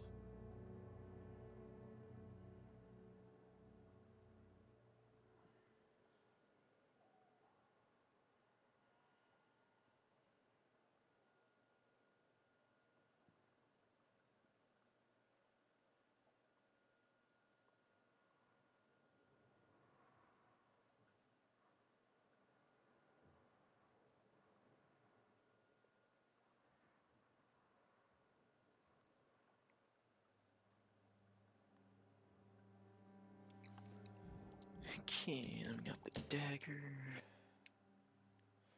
Never switched in the grip of 2 sleek snakes from.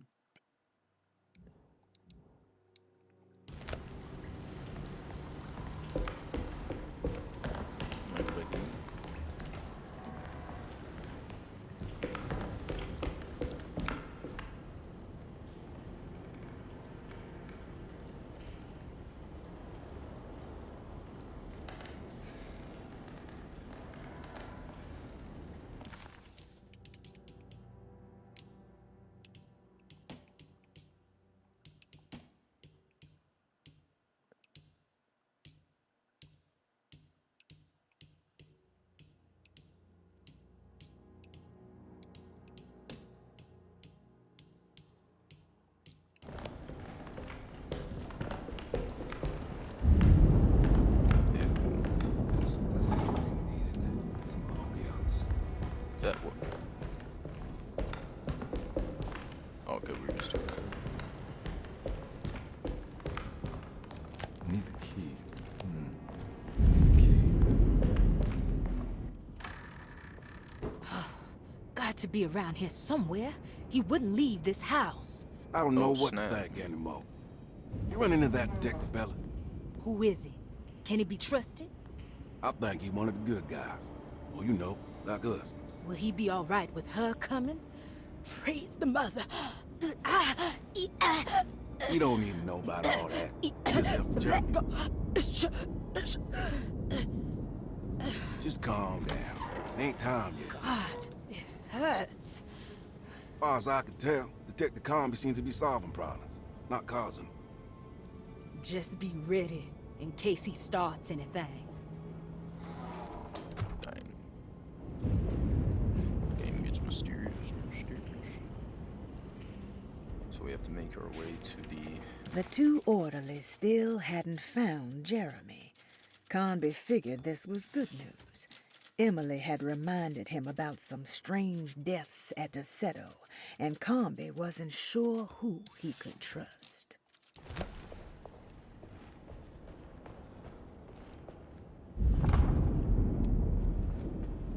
Everything's locked up now. Is there anything new? Not by the looks of it.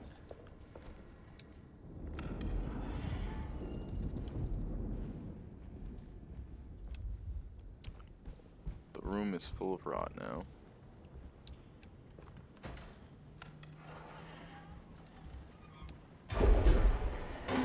Christ, what the hell was that? It's blocked. Sounds like it.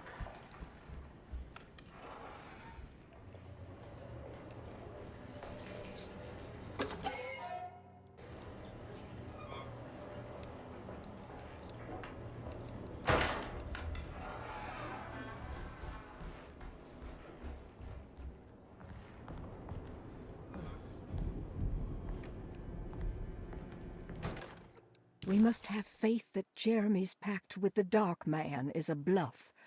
If we are lucky, our visitors will find him and prove it's all nonsense before night falls. What is true is our attempt to call on her. Too many things have happened for this evening to be in vain. Think of Jack and Cassandra, even Perosi, whose circumstances I can't understand. Grace is a goat without horns. She knows it and will play the role. You must talk to your brother, Batiste.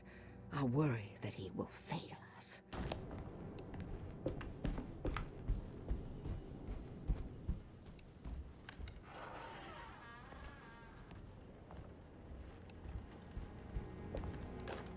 Lunacy and the Astarte Artist Colony, a monograph by Yael Klein. In early 1909, the old Derceto plantation outside of New Orleans was turned into an artists' colony. 3 famous European artists rented the house and the surrounding land from the owner, the Ledoux family. The colony was chiefly run by Sebastian Cortez, who was playfully dubbed the captain by his collaborators, William Arges and Heinrich Kassel. The colony existed for 6 years, until one day all 12 members disappeared without a trace. It is widely believed that their disappearance is connected to the disastrous hurricane that passed through on September 29, 1915, but nothing truly supports this claim. What is known is their frequent participation in New Orleans nightlife, their love for hosting parties, and their elaborate contributions to the Mardi Gras parades as the Pirates of Pontchartrain. Accounts of their lifestyle can be found in almost every gossip column. It can effectively be summed up as carefree and bohemian. In late June 1909, the name Astarte first appeared in the newspapers. Cortez said the name came to him as he was painting. There is never any claim to knowing about the ancient Phoenician fertility goddess with the same name before this time. His fellow colonist Heinrich Kassel did know, because he later produced sculptures that show clear references to ancient idols of the goddess. It's impossible to know for sure how this name suddenly made an appearance, but it is interesting because of Derceto's history.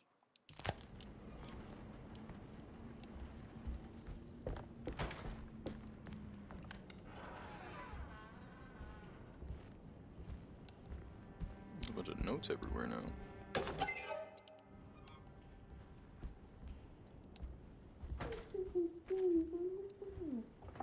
Huh.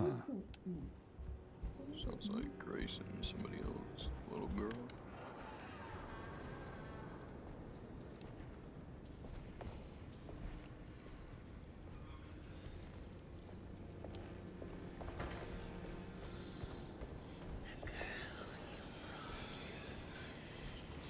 What is that?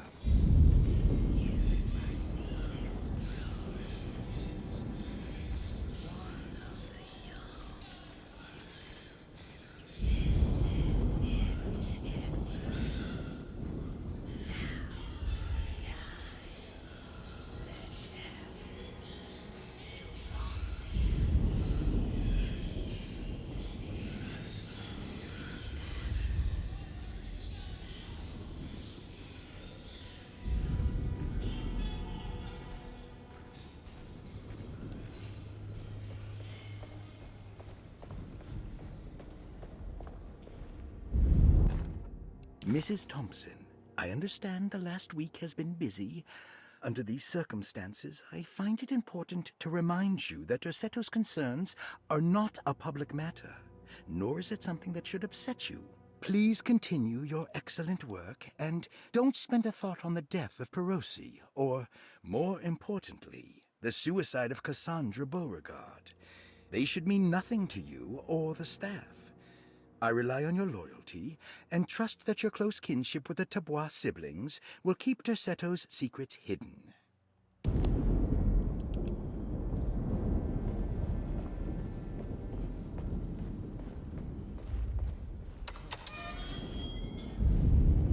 So far I'm getting that the doctor might be the Dark Man.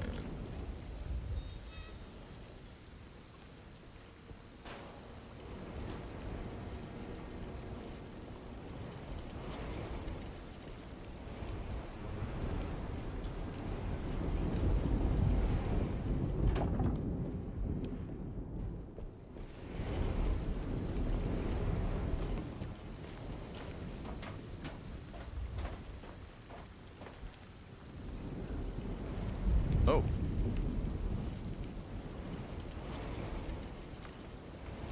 I'm gonna go back real quick.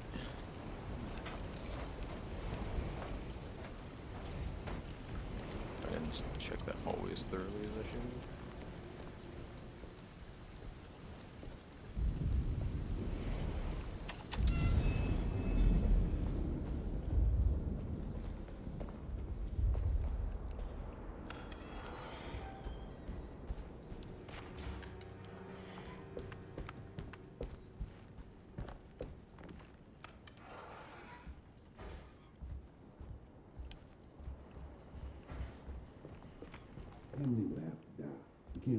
I don't want to run into the orderlies right now.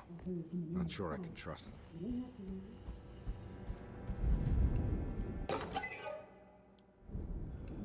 I think Dr. Gray might be in there. Perfect time to snoop around his office, then.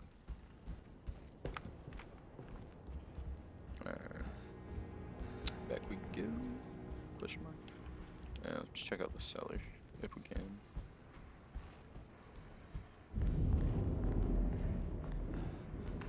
Nope. Everything's locked. And blocked. Because this door had to go around.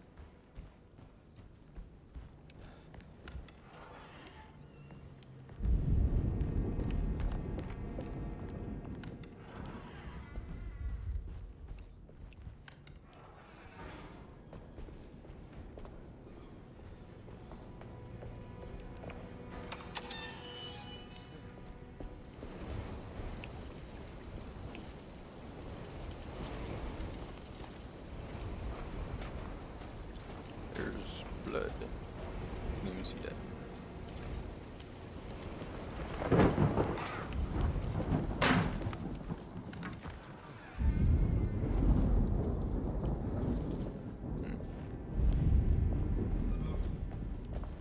I need the key. See office area? Yes, alright. Go up here.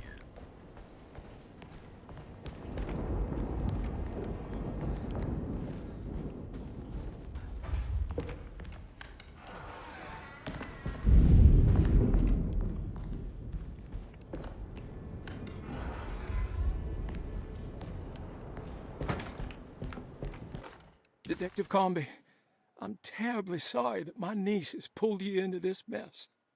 Please, with all my blessings, take her away from this cursed place. I have destroyed that Eater of Worlds and locked it away in the attic and retreated to a place of hiding. Tell Emily I'm safe. Tell her all the lies you can think of to make her listen. Take her back to New Orleans. Sincerely, Jeremy. Glad I didn't crash, that was good. Oh, it's just the...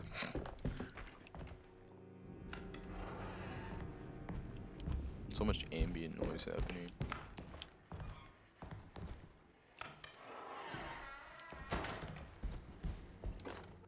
Brother, I need you to trust me. This is the most important moment in our family's history. I know you have doubts and that the terrible Mama Loa told you lies. I would never betray you. I promise. Is that Batiste? This is Batista's room?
Oh, it's a major shortcut.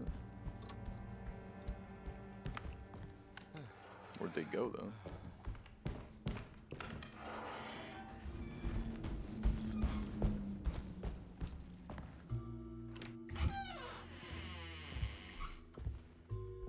Detective Conby. Good to see you again. Solved your case yet? I'm trying. Hey, Grace, you okay? Oh, she is just peachy, Detective. Are you looking forward to the Feast of St. John, Grace? I can't wait. Kids, ain't they great? What exactly are you planning for tonight? Oh, not much. We eat, we drink, we pay tribute to the wishing tree in the conservatory. The usual. Then why all the excitement? There is just something about tonight. Something's different. I think we all feel it. Besides, we got ourselves some new words for the prayer thanks to your buddy Jeremy. She'll come and turn the world inside out, and things will begin again. That sounds strangely threatening. You should come.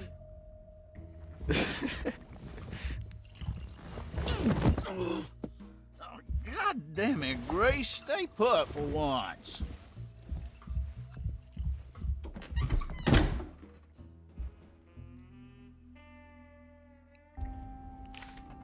That was hilarious.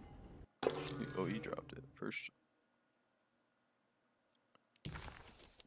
Better hold on to these. Wouldn't want them to get lost.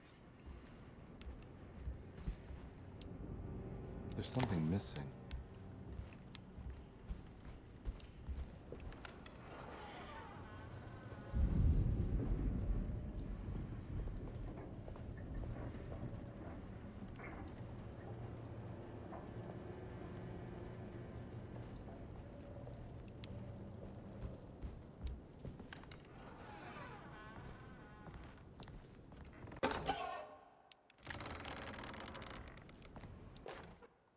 Jeremy knew that the only one who could help him now was the guest in room number 3. The room seemed to have been empty for so long. But that wasn't allowed to be true. The story needed to be different. To include something from the outside, he would bring the guest back to room 3 and show them what was in that safe. 913. But those were not the right numbers. That was the combination for the safe in the clerk's office.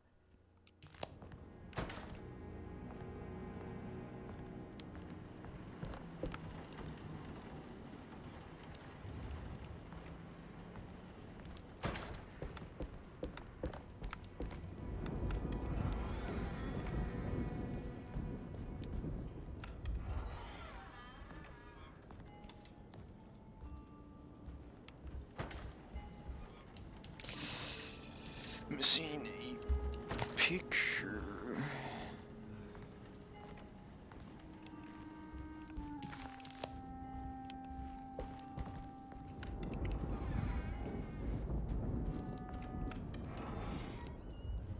Oh, does it go to this this hall that I've never been into?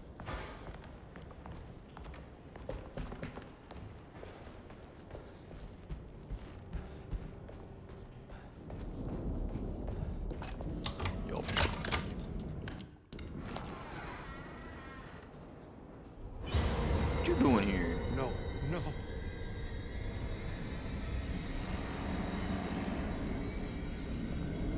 You straight?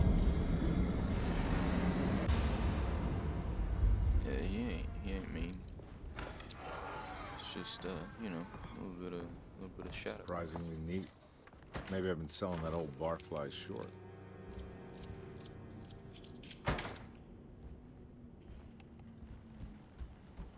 Looks like McCarthy has something hidden inside. Sometimes I think this place makes me worse. That Derceto might be my grave. A coffin made of ostentatious architecture. A Taj Mahal for the drunken depressed. There's something about Derceto. Something about Dr. Gray. Like we all pretend that we're here to get better, when in fact we are here to be forgotten.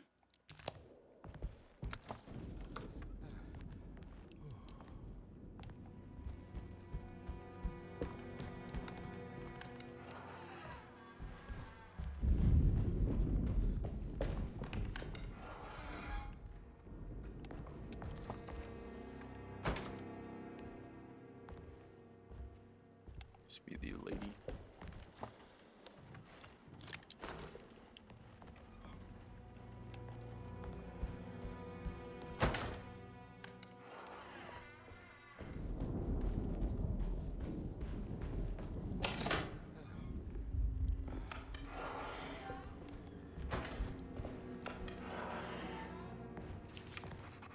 The empty room always felt familiar. It had a mild fragrance of crushed leaves and wet sand that somehow convinced visitors that they belonged.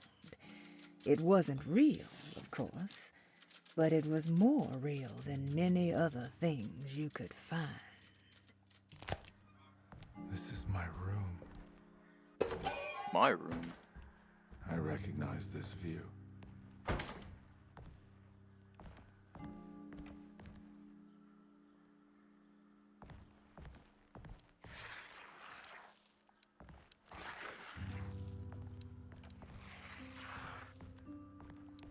I know that number. Where's that from? I did this. I wrote that.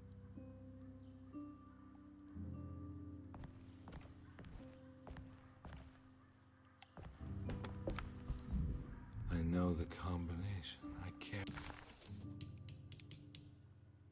carry it with me.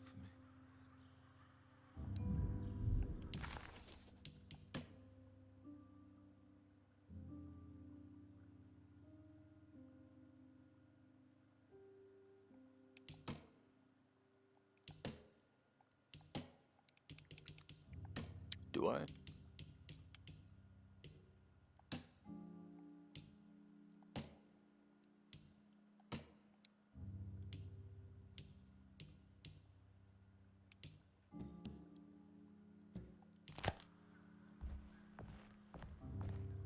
$196. Okay.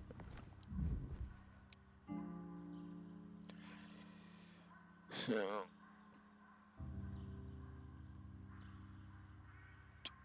Okay, one.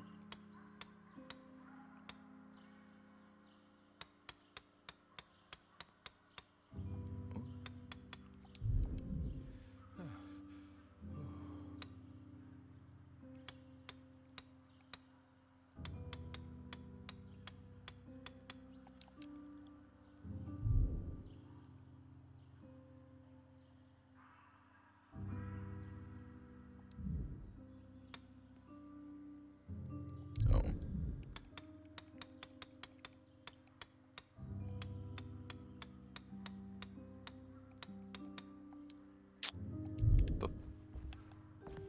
What you mean you carry the combo with you? Where is it?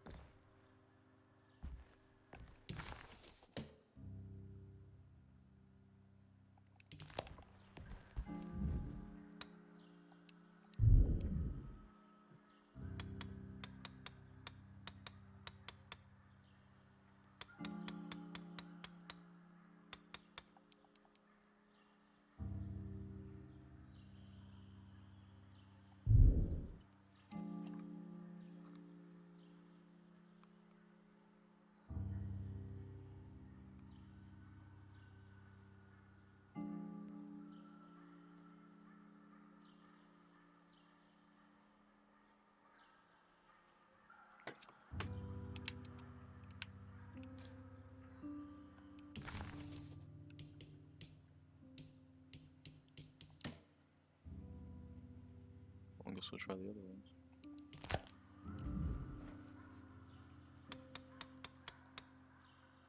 Keep going the wrong way.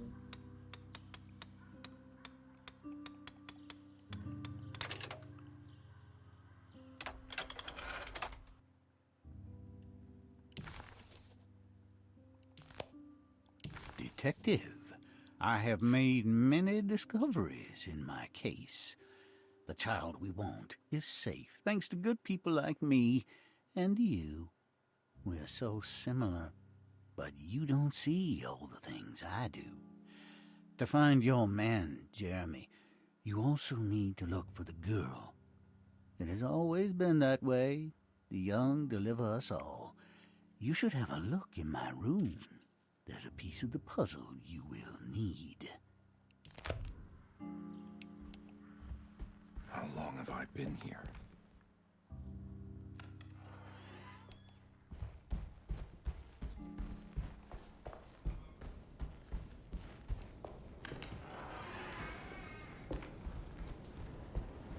Looks like McCarthy has something hidden inside.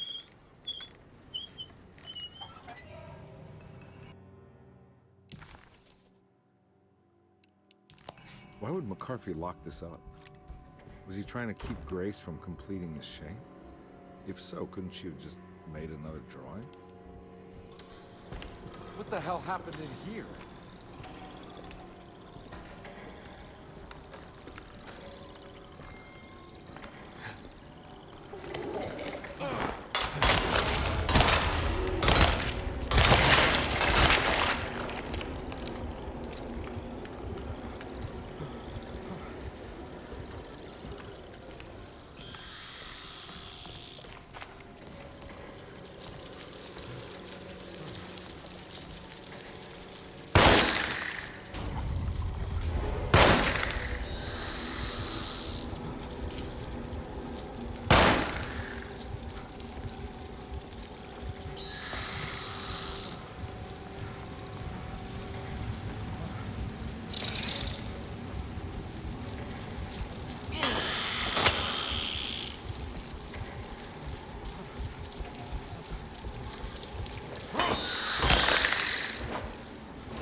I can't leave. I got a job to do.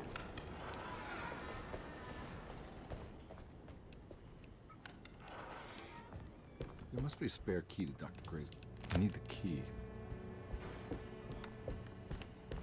I don't have the combination for this. But maybe Jeremy did.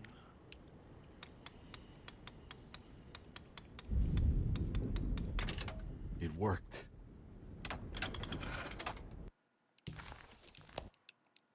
The last guest in the empty room suffered from severe maladaptation. I must write this down, because if I understand the condition sufficiently, it could make me deny this fact at a later date. And there is reason for me to think I may come to suffer the consequences from this dysfunction, as some who came in contact with the guest seemed to adopt a new worldview in which everything was predetermined but broken. Upon accepting this worldview, some memories became unmanageable and later rejected. I do not know what this means. I cannot even remember the fate of the guest. I think they were simply misplaced one day and forgotten. Just like all documents pertaining to this guest, they have all been destroyed, or they never existed in the first place. Who wrote this? There has never been a guest in the empty room.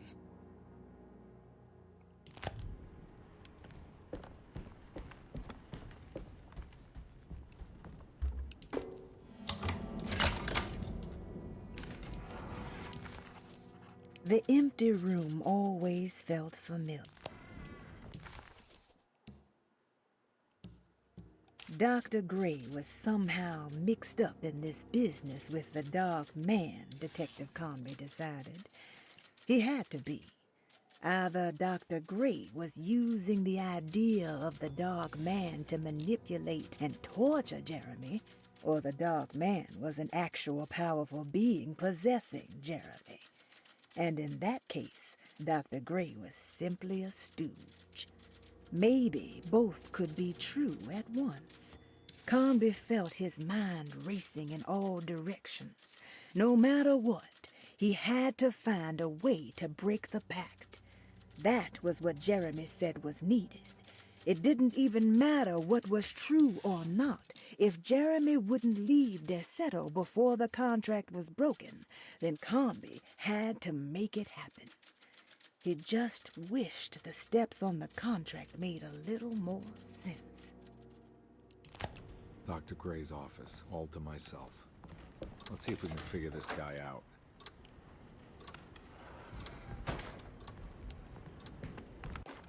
I have finished tidying up Miss Beauregard's belongings. I will leave it to you to contact her agent and have them collect her things. I found one of Grace's drawings she might want back, along with this key in her room, which I believe you've been looking for.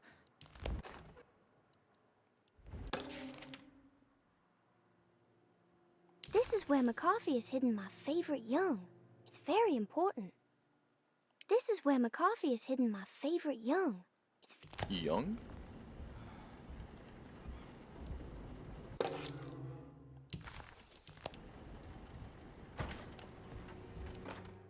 Dearest Dr. Manzetti, I find myself in a losing battle with my patient. As I've disclosed in my previous letter, his delusions have him completely captured. It's bad enough that he is torturing himself with paranoia, but his madness turns out to be quite persuasive to others, effectively laying the ground for mass delusion. I am writing to you in hope that you can give me some guidance. Beyond my ambition to avoid devastating surgery on my patient, I have grown worried about my own defenses. The words of my patient are deranged, yet they often resonate with something primitive within me. I have tried photographing his brain with X-rays. It was surprisingly difficult to get good results. Dark blotches on the plates kept obscuring all details. My patient looked at the bad plates and cried out in terror, telling me the dark areas was the shadow of the worm, eating him from inside. I could not see anything out of the ordinary. I hope this is a sign that my mind is not as receptive to the madness as I had feared. After further inquiry, my patient described the shadows inside his mind as some kind of chthonic monstrosity that wants to undermine his sanctuary. This is clearly a reference to a place he calls Teroea, a sort of library or convent that works as a psychological haven. With this imaginary haven threatened by this Chthonian, he has now constructed another, less pleasant hiding spot. Lately, he has been bringing up a metaphor of a steamboat that has run aground, that he feels like he needs to start the engines and reverse, but he is afraid that the hole in the hull would cause the whole ship to sink. I've been watching him turn this metaphor into reality for the last week. He knows it's made up, but he is doubling down, trying to make it a real memory. I feel certain that this is my chance to break through the barriers of his self-deceit.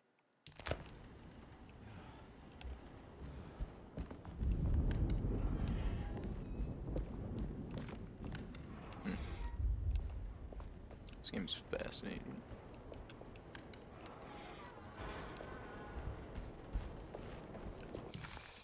How do we get back to...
looks familiar.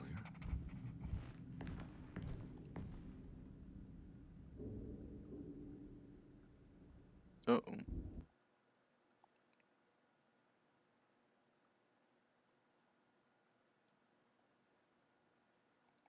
How am I back at the office? Jeremy's never been here. He was back in the French Quarter, his office to be exact, a place Jeremy had certainly never seen. It could only mean that the Dark Man had reached inside Edward's mind and conjured this place for him to suffer.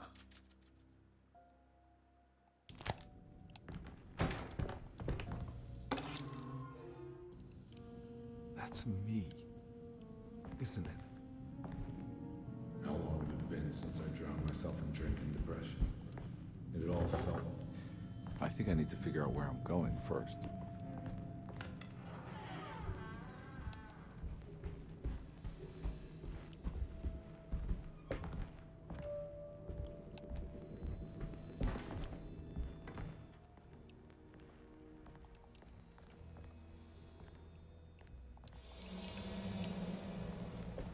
Can I do anything with this, or... God, I used to drink so much back then. When was this exactly? What case was I working?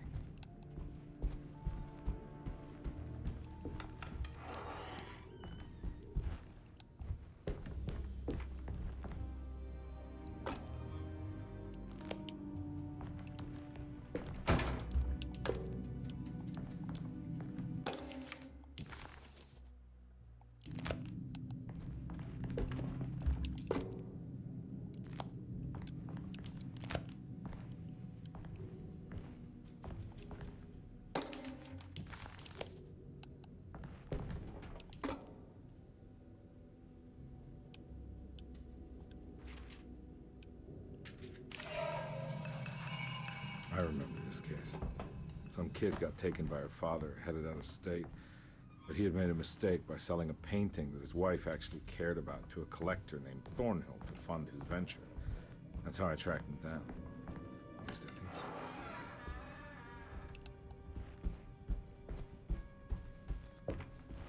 Does the lamp have anything to do with anything?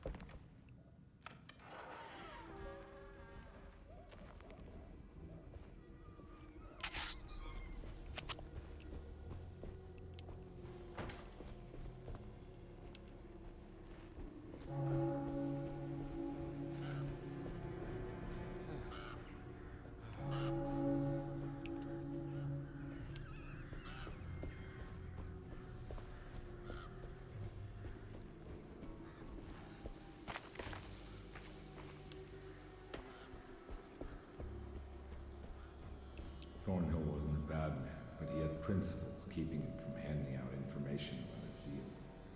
So it needed some convincing.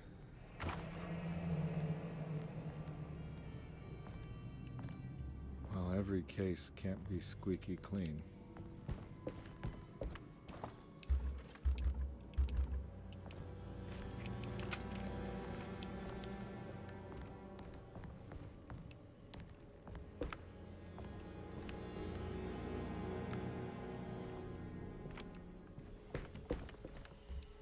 Mr. Saunders had sold a valuable painting to Thornhill, hoping the money would carry him to wherever he was going.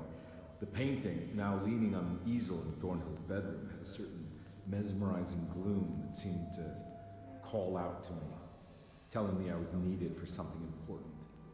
I felt myself falling into the painting, only being brought back by Thornhill, thrusting an address to a Hotel St. George into my hand, and asking me to get the hell out.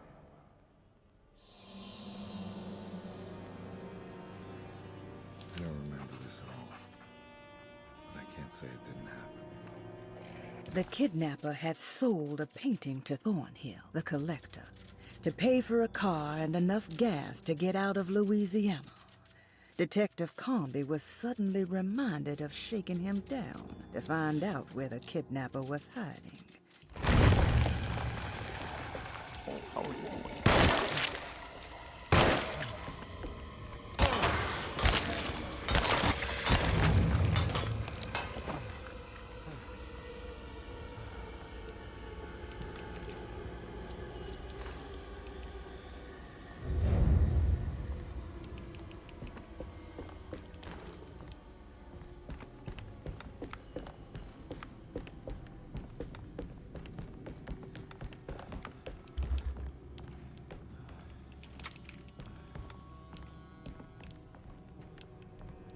Hope I didn't miss none.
Can't go that way.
my way to the hotel when Morton gang caught up. I owed them money, a lot of it. I can't remember what for. Probably some dumb gambling debt growing in size for each payment missed. I punched one of them out, and I sent the others packing. Just...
What did you expect from them?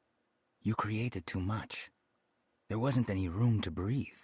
Your reification rendered all possible worlds void. You took everything they could imagine and constrained it into something that you didn't even care about. Or maybe you did. Perhaps you cared the most of all. Maybe you tried to save them from themselves, and that is why you had to die.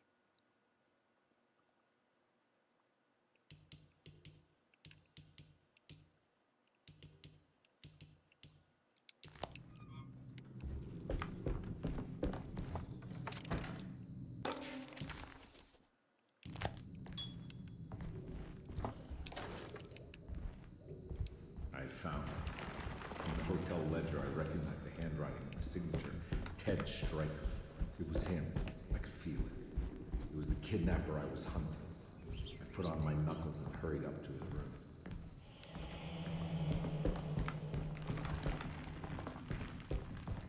Something about that name, Ted Stryker, rings a bell.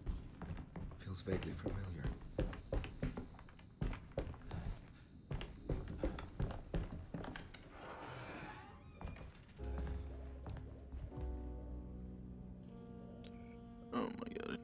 Getting crazy now.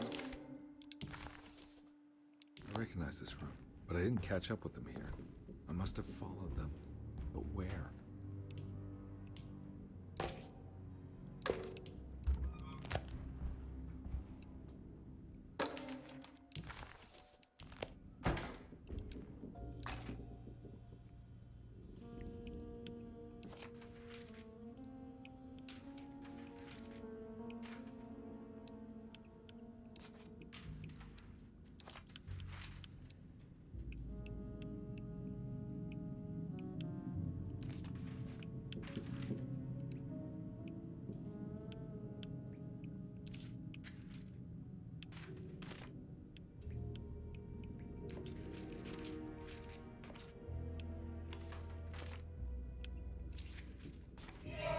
That's right, he was running away, ditching his old life and marriage in New Orleans to find something better in Tallahassee.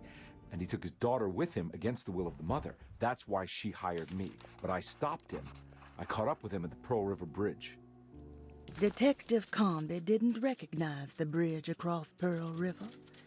It was firmly obfuscated by trauma, events that had left Conby scarred for life.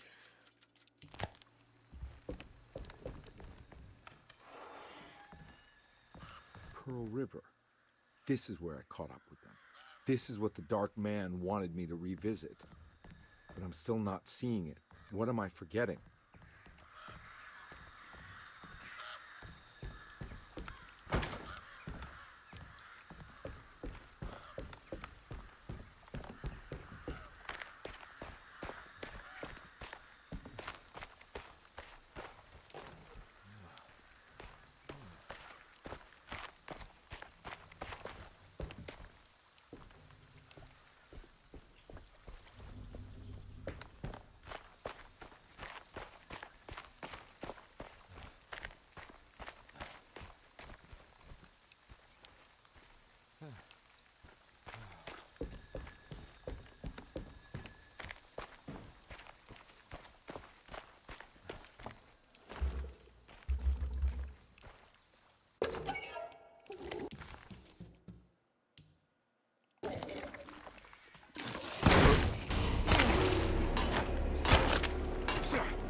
I can't believe I didn't recognize you. I looked a little different back then, I suppose. Was any of this real? How do you mean? This day, just... so much is happening. I can't... I think I've lost my head. Do you need me to apologize? I mean...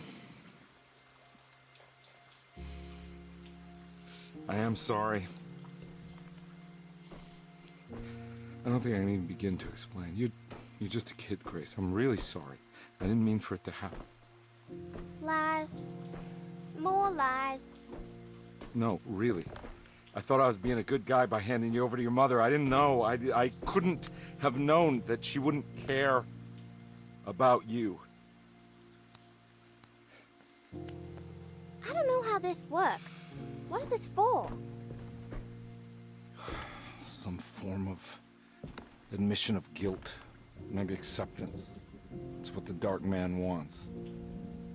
I guess we just watched my father die again, then. You think he's alive? I know he is. He's down there, scared that he won't be able to get out. That he will drown with his daughter again. What are you saying? We gotta save him! We? Do it yourself. I'm down there with him, remember?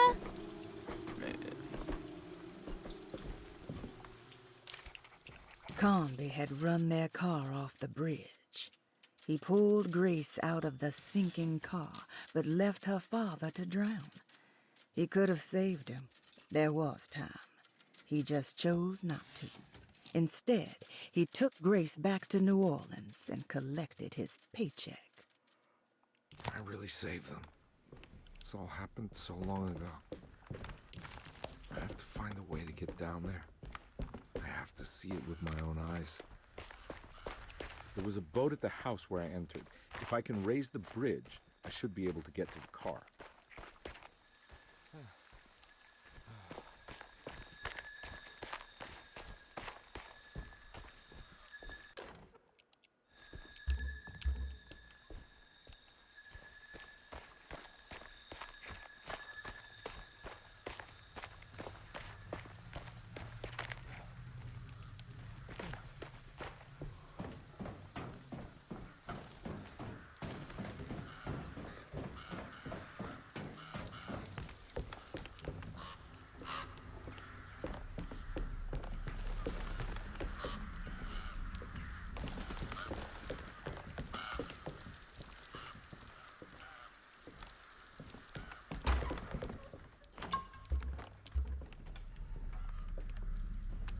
This must be where the bridge is operated.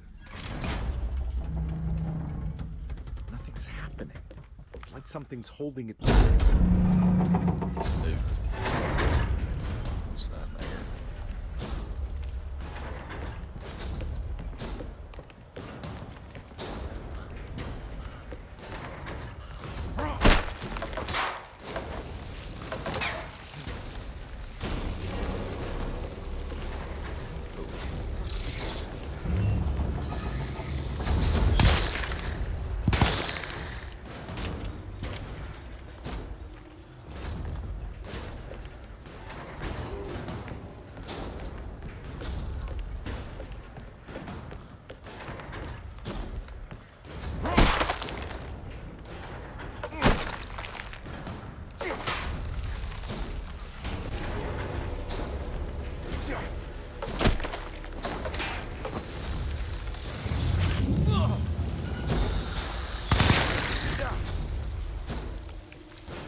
There we go. We should be able to pilot the boat.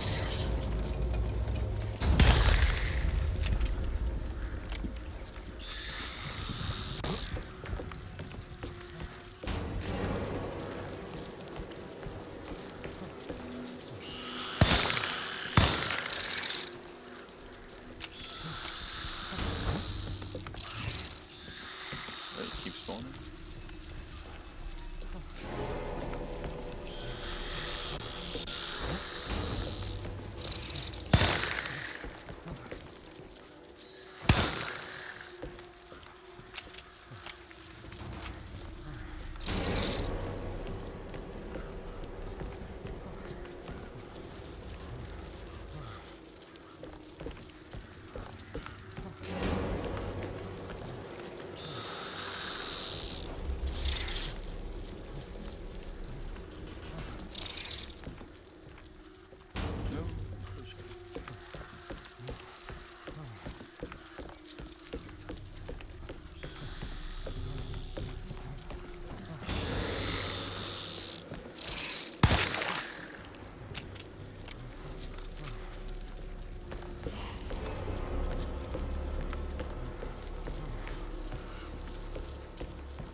Where's that?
Lucky I don't know where the boat is anymore.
Are you okay?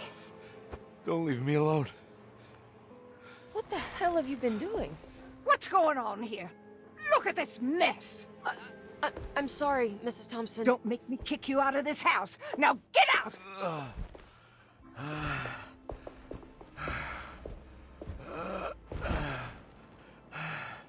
Hey, Detective. Mr. Carnby. I'm really worried about you. I'm okay. I just need to catch my breath for a moment. Uh-oh. This place? There are some very disturbed figures around here. And I don't think it's just the patients. I've been reading some things about how Derceto has a deranging effect on people. I think it might explain... things. What? Just take it easy, okay? I'm gonna go find a way into Dr. Gray's apartment. I want to know what he's hiding. Emily, don't worry. I think I'm close. I'm gonna set everything right. Just be careful.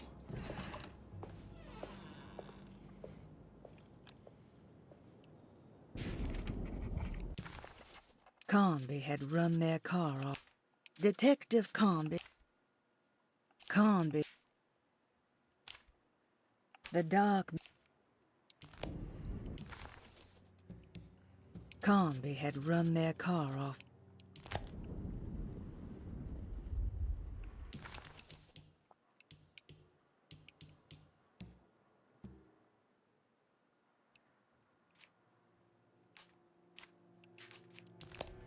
Right. I think this is a good spot to stop. Give me some food. Go actually to the stairwell, and then we'll save.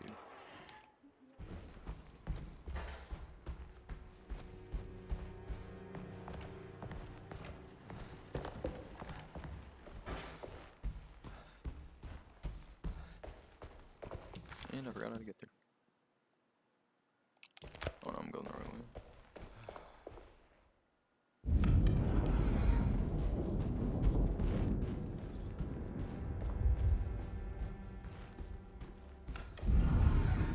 I can't take this much more. This has to end.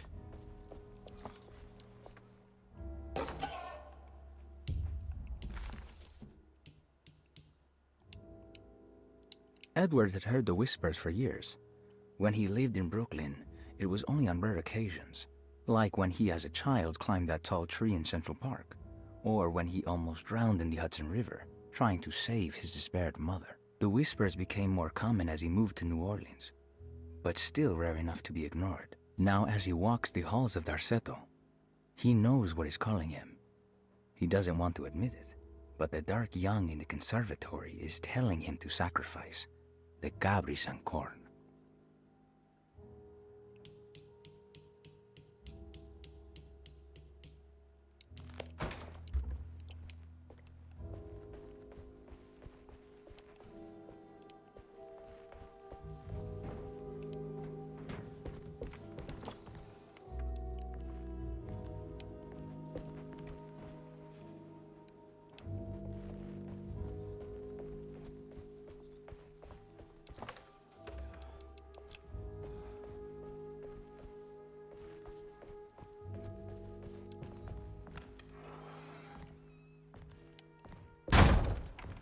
What is slam? This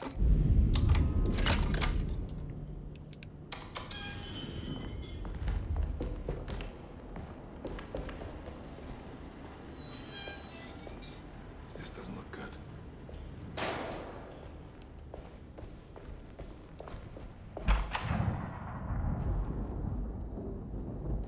Alright, yeah, we'll set this over here. Pause it right here, save it.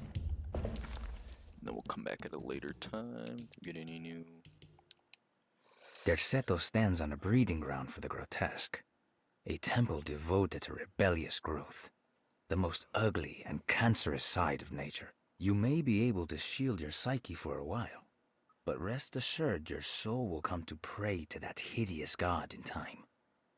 That is the story of every man and woman who gather around that ancient arbor. They all croak, bark, and bleat Because their own bodies are afraid and they wish to repel the evil those words conjure. Ia! Ia! Instead of that blasphemous name, they gossip in hushed whispers the name of Derceto, Astarte, and the Black Goat of the Woods.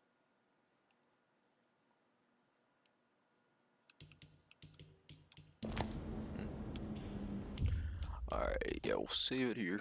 Come back at another time.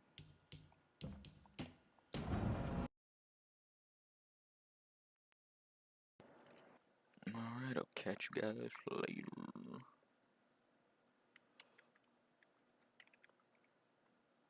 Uh-oh.